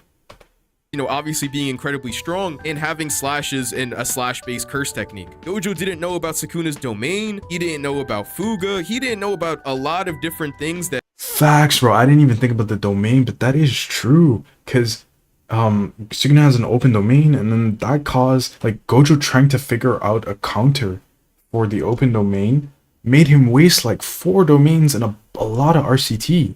And then by the time that he actually had to physically brawl again with him, his RCT was already slowing down.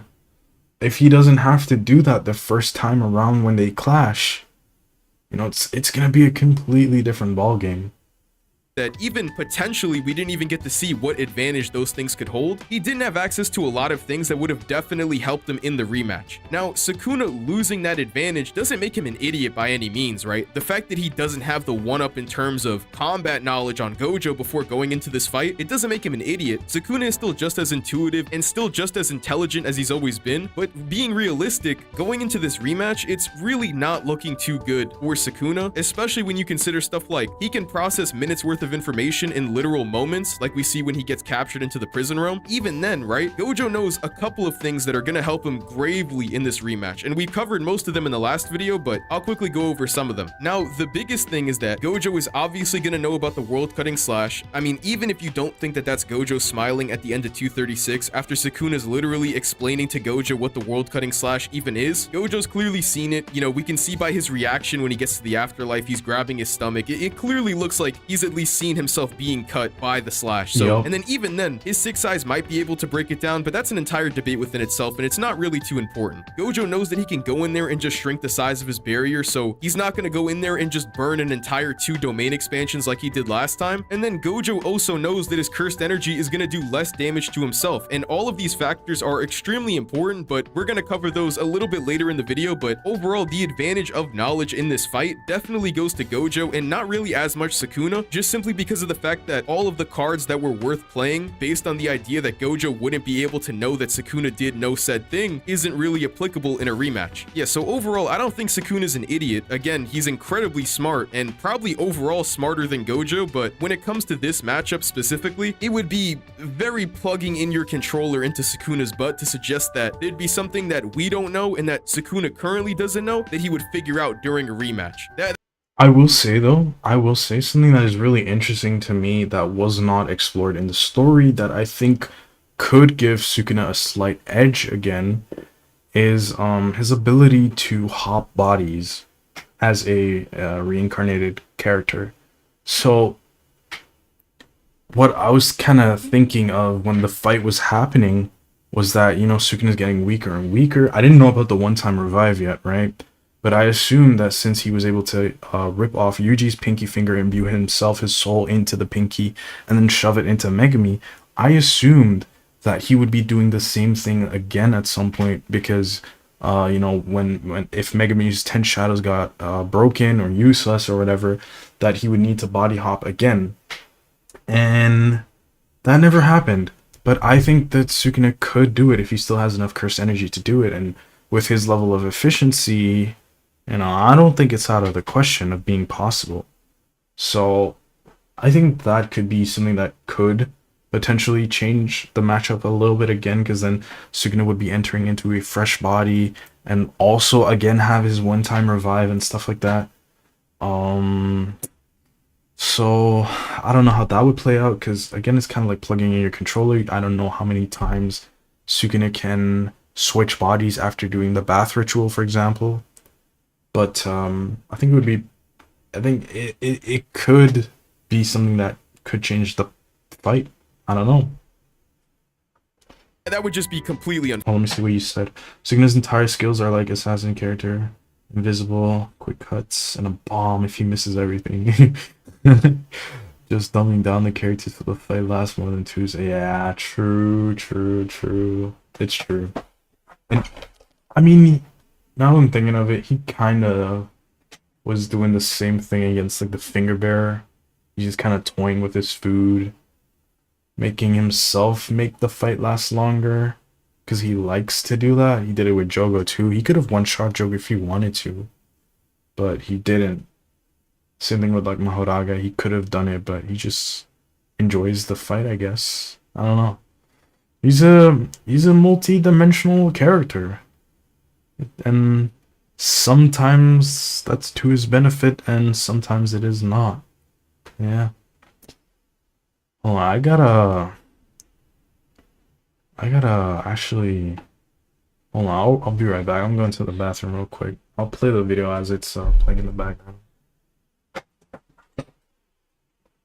fair. So there was another comment asking why Gojo didn't sense Sukuna's charge up of cursed energy for the world slash when he originally died from it. But the entire thing with that was Sukuna sort of skipped all the other processes for the world cutting slash whenever he used it against Gojo. And the trade-off for that was that he would have to do all the other things that he does now when he uses the world slash. So before, all he would have to do is use the exact same hand sign for his domain in order to launch the world slash. But the binding valve to just launch it, to just throw it out no matter what, Sukuna basically made the binding valve so that it would be impossible for him to do with his two-armed form. And then he sort of cheated the system whenever he went into his four-armed form, and then he could launch the world slash again against Kashimo. That's why Gojo didn't sense it. You can either interpret it that way or just say that Gojo did sense it and he didn't care to try to dodge it or anything because he's been blocking dismantles the entire fight with his infinity, and it just simply caught him off guard that way. Yeah, I don't even know why Gojo would be thinking that this hypothetical slash would be threatening to him anyways, like Six said. If even Kusakabe can interpret that this is a clear Gojo W just due to the knowledge that they have in the present moment, then Gojo, even if he did see a dismantle coming at him, he might actually just sit there, because what is it even going to do the moment it touches infinity? He doesn't know that it can, you know, rip his barrier in half because it can literally cut space. And even if you did want to take the proximity argument and say that, oh, well, Gojo is going to be so close to Sukuna in a hand-to-hand matchup, so maybe in close range combat he would be able to pull something off where Gojo can't react because obviously with the shorter distance would require the greater speed. That also is just as nonsensical, because if Gojo again has this window to stop the world cutting slash from ever being activated, he's gonna take it. So if you want to say that Gojo wouldn't be able to react to the slash in close quarters, or Sukuna wouldn't be able to even make the slash to begin with in close quarters, I think that's a very fair way of looking at that argument. Now, there's one line that Six said in that video, and Six blatantly said that it didn't matter for the argument that he was making, and he was literally just gonna let it rock out for the sake of the video. But for some reason, this one comment probably garnered about half of the other comments that you can go to the video and see down below. It's directly in reference to Six saying that he didn't think that true form Sukuna was that big of a difference, at least when it came to stats. Everything else was never really brought up. The fact that he has other arms, he has another mouth, he can chant better, he can do incantations better overall, that's not really what we're talking about. We're talking about just in terms of speed and raw strength. And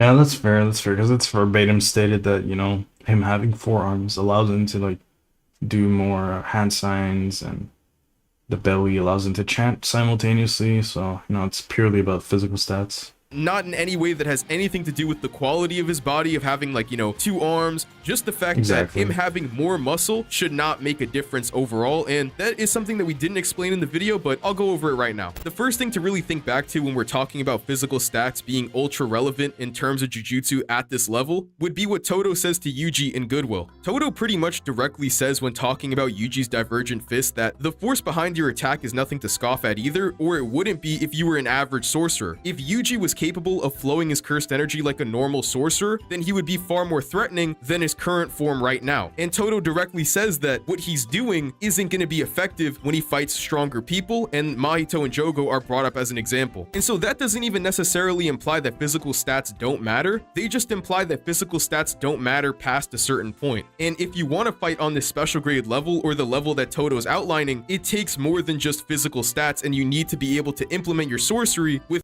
Agreed. Dude, physical stats thing is like, it's weird because it's not necessarily like verbatimly outlined in the story, but curse energy seems to be additive more so than multiplicative. And if curse energy was like multiplicative, if you had a better body with the same amount of curse energy, then obviously your outcome would be multiple times or exponentially better than if it was additive. But if it's additive and you're only like let's say your ability to deadlift is only about 2 pounds stronger, right? Well, maybe a little bit more because Megumi's kind of, you know, small, but let's say it was like 50 pounds stronger, right? Let's go 100 pounds stronger.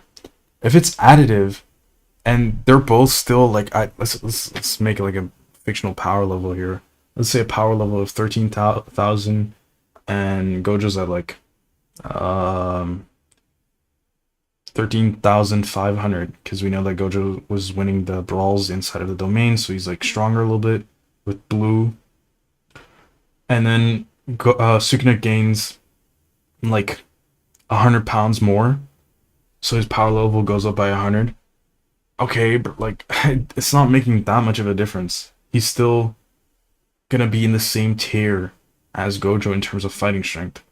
With both of those in tandem. Now, Meme in Shibuya also does imply that enhancing your body with cursed energy has a limit, and physical ability in general has a limit, which is pretty consistent with people that have, heavenly restrictions and stuff like that, but that's not even the really relevant part. It doesn't even necessarily matter where this limit might be, or even if there's a character saying that physical ability has a limit, because if you want to prove that physical stats don't really matter at the highest level, then really all you need to prove is that cursed energy is additive and not multiplicative like something like Super Saiyan. Cursed energy. Dude, I was just saying that. That's so funny.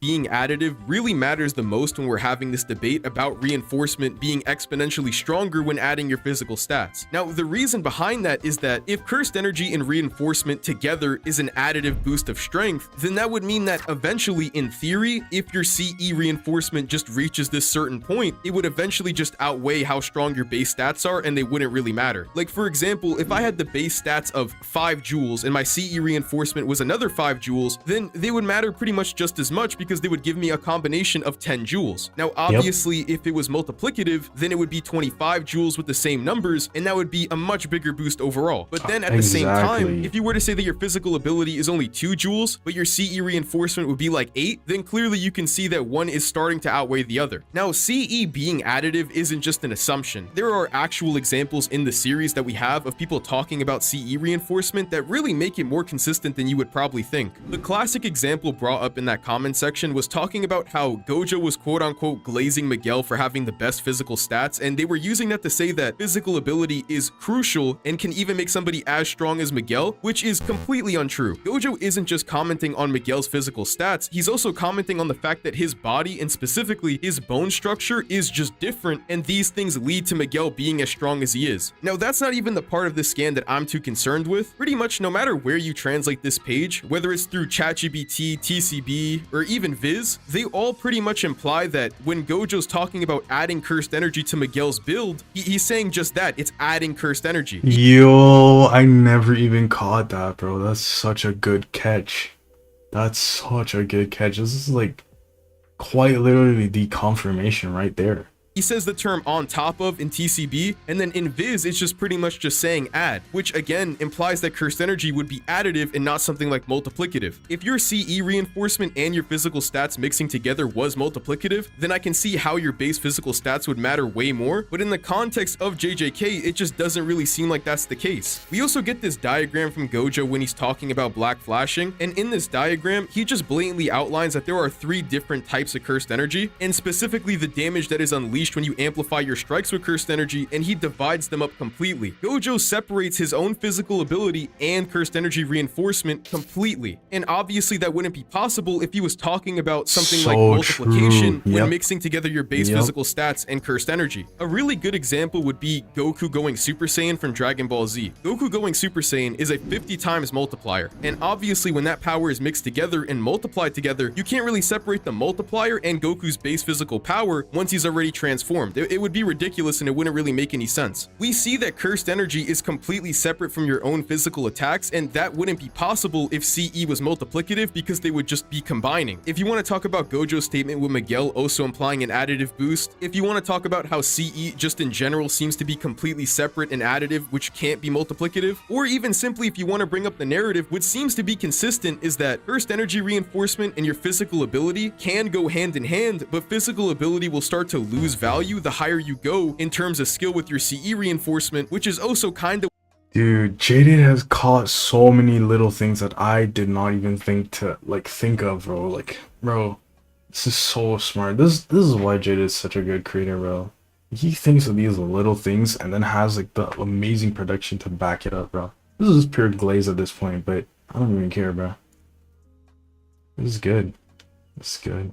that what Toto's saying, which was the first point I brought up in the beginning of this discussion. What Toto is saying is that past a certain point, your physical ability isn't going to matter as much as your reinforcement, which again makes sense if CE is additive. So not only is it implied by character interactions and just how we see cursed energy and even the narrative itself, but even logically, it's pretty rational at this point that CE is probably additive and therefore physical ability really doesn't matter all that much, at least at the highest level. Now, Sukuna does get physically stronger when going into his true form. He goes from being in Megami's body, which would be like a 170-pound guy, to a 9-foot tall, 300-pound monster. But even then, I don't think adding another 200 pounds of muscle would really make a difference when we're talking about people who can potentially punch away entire buildings. Sukuna's build is definitely something completely unnatural, but when talking about how strong somebody in theory would be if they had Sukuna's build, it doesn't even compare to how already strong they are. If you were to add the boost of somebody being 9 feet tall and 300 pounds of pure lean muscle onto somebody like Megami's body, when in context Meguna is already capable of knocking down buildings with just his punches alone, it really does nothing when you're at that level. Don't get me wrong, it is a boost, it's just not significant enough to matter in this scale. I think Yeah, that's kind of what it comes down to. Like the true form, it matters a little bit, but it would not be a difference maker, if that makes sense. Like, yeah, obviously he has more hands, he can do more stuff, he can brawl a little bit better.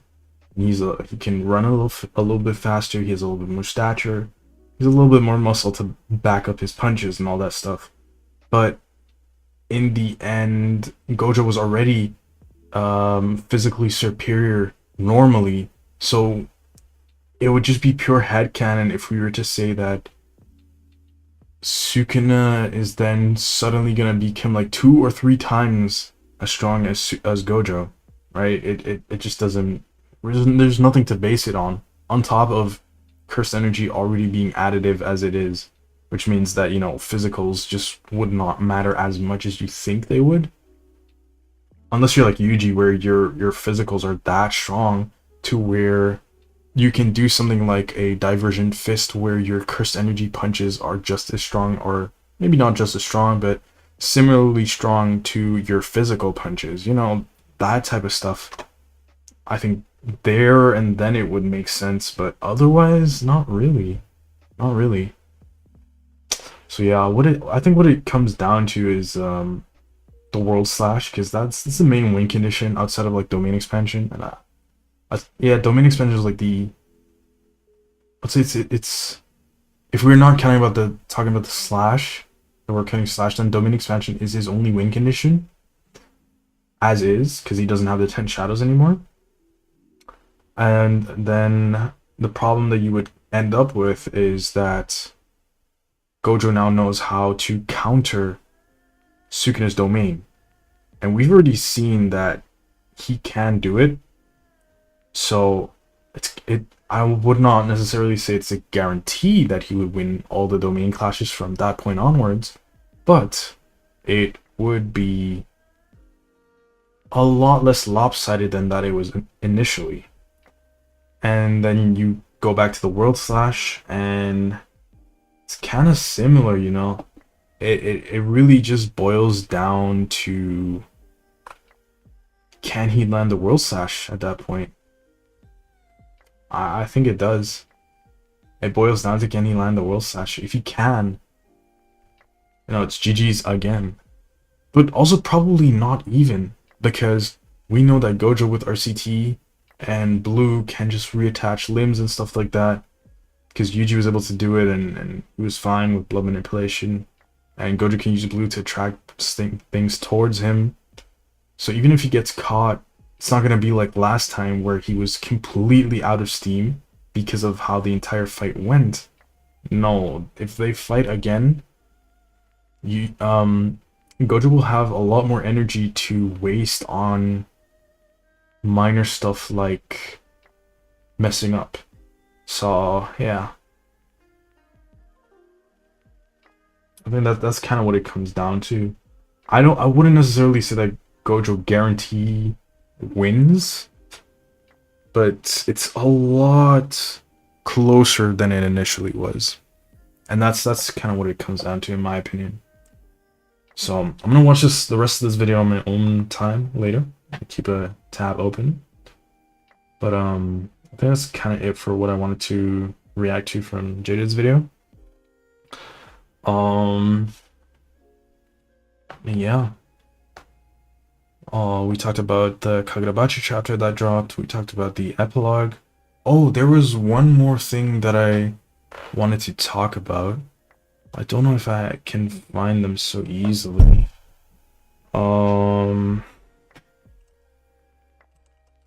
Let's see if I could find them.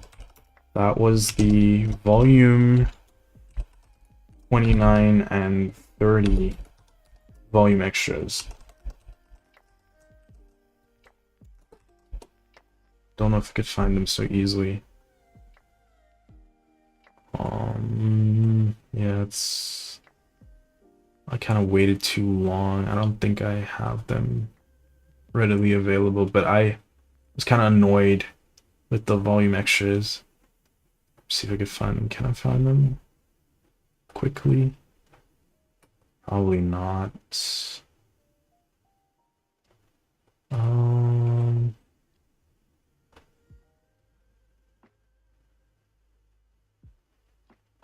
Oh wait, yeah, there was also some additions to Choso's death scene. That was pretty cool. See if I could find it. Right here. Open this up. Yeah, so you got that. And then this one as well. It's a little bit more dialogue, just him talking to the spirits of his brothers as he's about to pass over. It's pretty cool. There was some more panels with Choso in his last moments as he's making the blood barrier, which I think in the weekly release was I don't think it was handled that well. It was kinda, I want to say blurry, but you couldn't really make out what was happening too easily. And with the extra pages that was added, you could kind of see it a little bit better. So that's cool. So I appreciate those extra pages. Let's see if I can find the volume extras. Come on now. I don't think they deleted them for copyright reasons.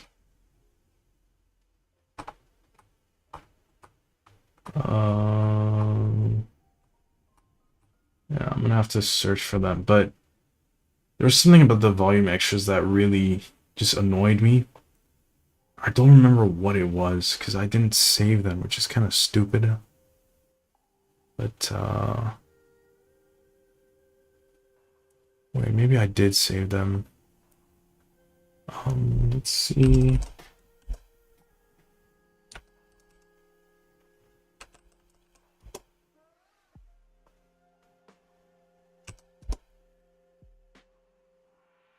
Why isn't it working?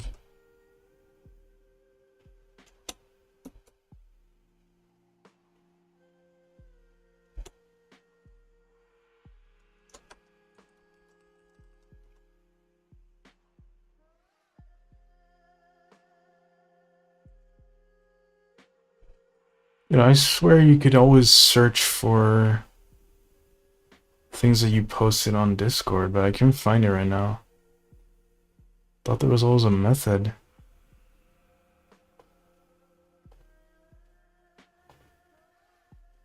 Am I going crazy right now?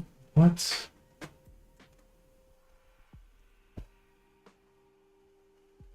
I know there was a way.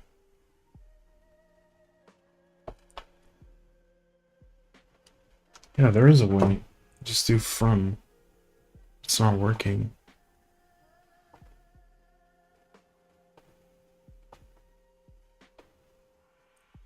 Oh, maybe it's because the streamer mode is on. Yeah, it is. Okay. Now it works again. Let's see if I could find it. Next. Alright, so we had the volume extra with Wasuke and Sukuna being the real twins. And I already talked about not really being a fan of that. And there was some information about Sukuna being able to use domain amplification to block Yuji's sure hit in their final clash. But basically what Gege said was that while sure hit can dilute the technique, it can't dilute it forever. And so if the sure hit's just piling on, then, you know, eventually there would be nothing that Sukuna could do against it anyway. So it doesn't matter. He was going to lose the moment that he got hit anyway. So, and then there's art with Gojo and Yuta, Maki, Inumaki, and Panda. It's okay. It's decent art, I guess. And then there's a picture of Yuta, and it's kind of narrating for Gege. And he's talking about how he felt like a movie that came out what feels like 10 years ago.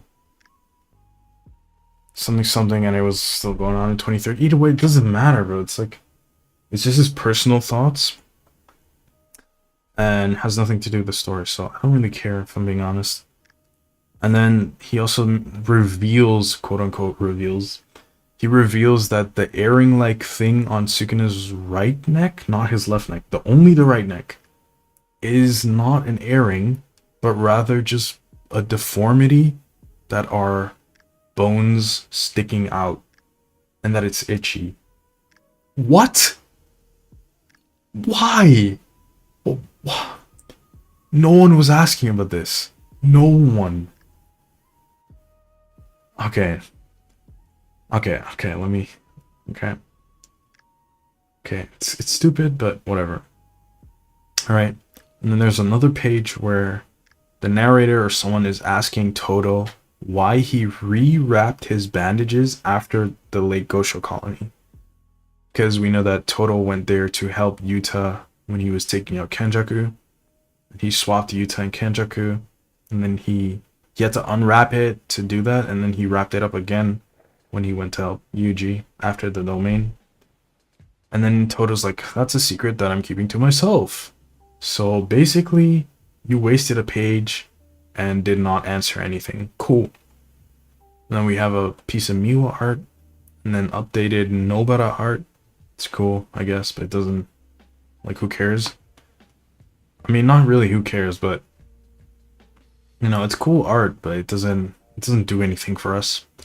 And then we have the worst offender. The worst offender ever. It is I wouldn't even say a picture, it is a diagram explaining how Hana's sweater works. It is a let me see if I could get it on stream. It is a diagram explaining how Hana's sweater works.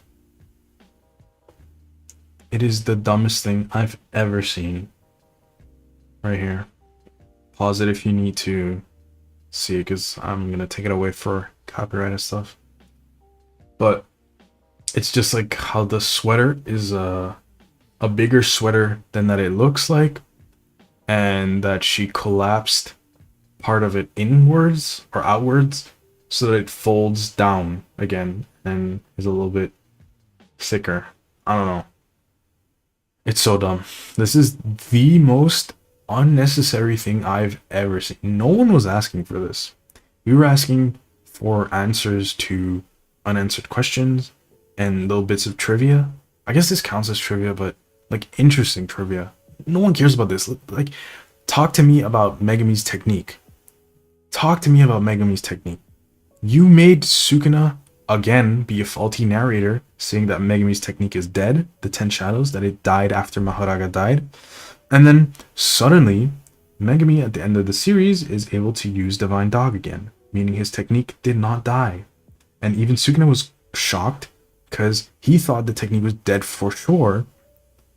And then Megami was able to still make Sukuna's leg fall into the pool of shadows. How does that work? Did Sukuna and Megami have different techniques all along? Or does the technique just not abide by the same rules when Megami is using it? Or something else? I don't know. But give us information on interesting stuff like that. But no, instead you're talking about the sweater? Okay.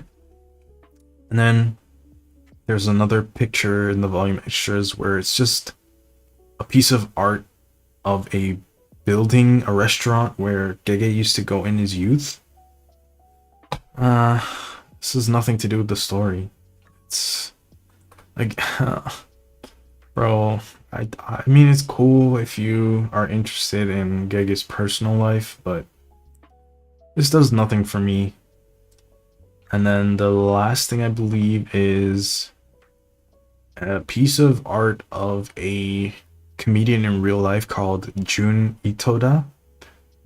And it's in Gege's art style, and it's just a picture of him, and the dialogue says Ju, which is Japanese for curse, I believe. So again, this doesn't really have anything to do with the story, and it does nothing for me either. It's okay. I don't know. It's disappointing. Because earlier I said that I really liked the epilogue. I didn't like everything in the epilogue, but I liked it. Like overall, in general, I liked it. It didn't answer, or it didn't fulfill everything that I wanted it to fulfill, but just in general, as a rule of thumb, I did enjoy the epilogue quite a bit.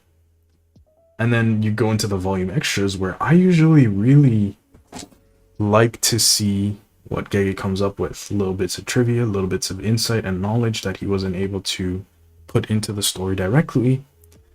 And we kind of got nothing. The only thing that I would say is interesting is the information about Sukuna not being able to block Itadori's dismantle, or Yuji's dismantle, with domain amplification, and Wasuke being the real twin of Sukuna. I think those are the only two things of note that were actually interesting from the volume extras. Whereas usually there's so much more stuff that, well, not so much more, but there's more stuff that Gege uses the volume extras to, bro, my sentence is so bad. He like dedicates more of the volume extras to interesting lore, and now it just wasn't much at all. And this is coming from 2 volumes, by the way, because volume 29 and volume 30 released on the same day.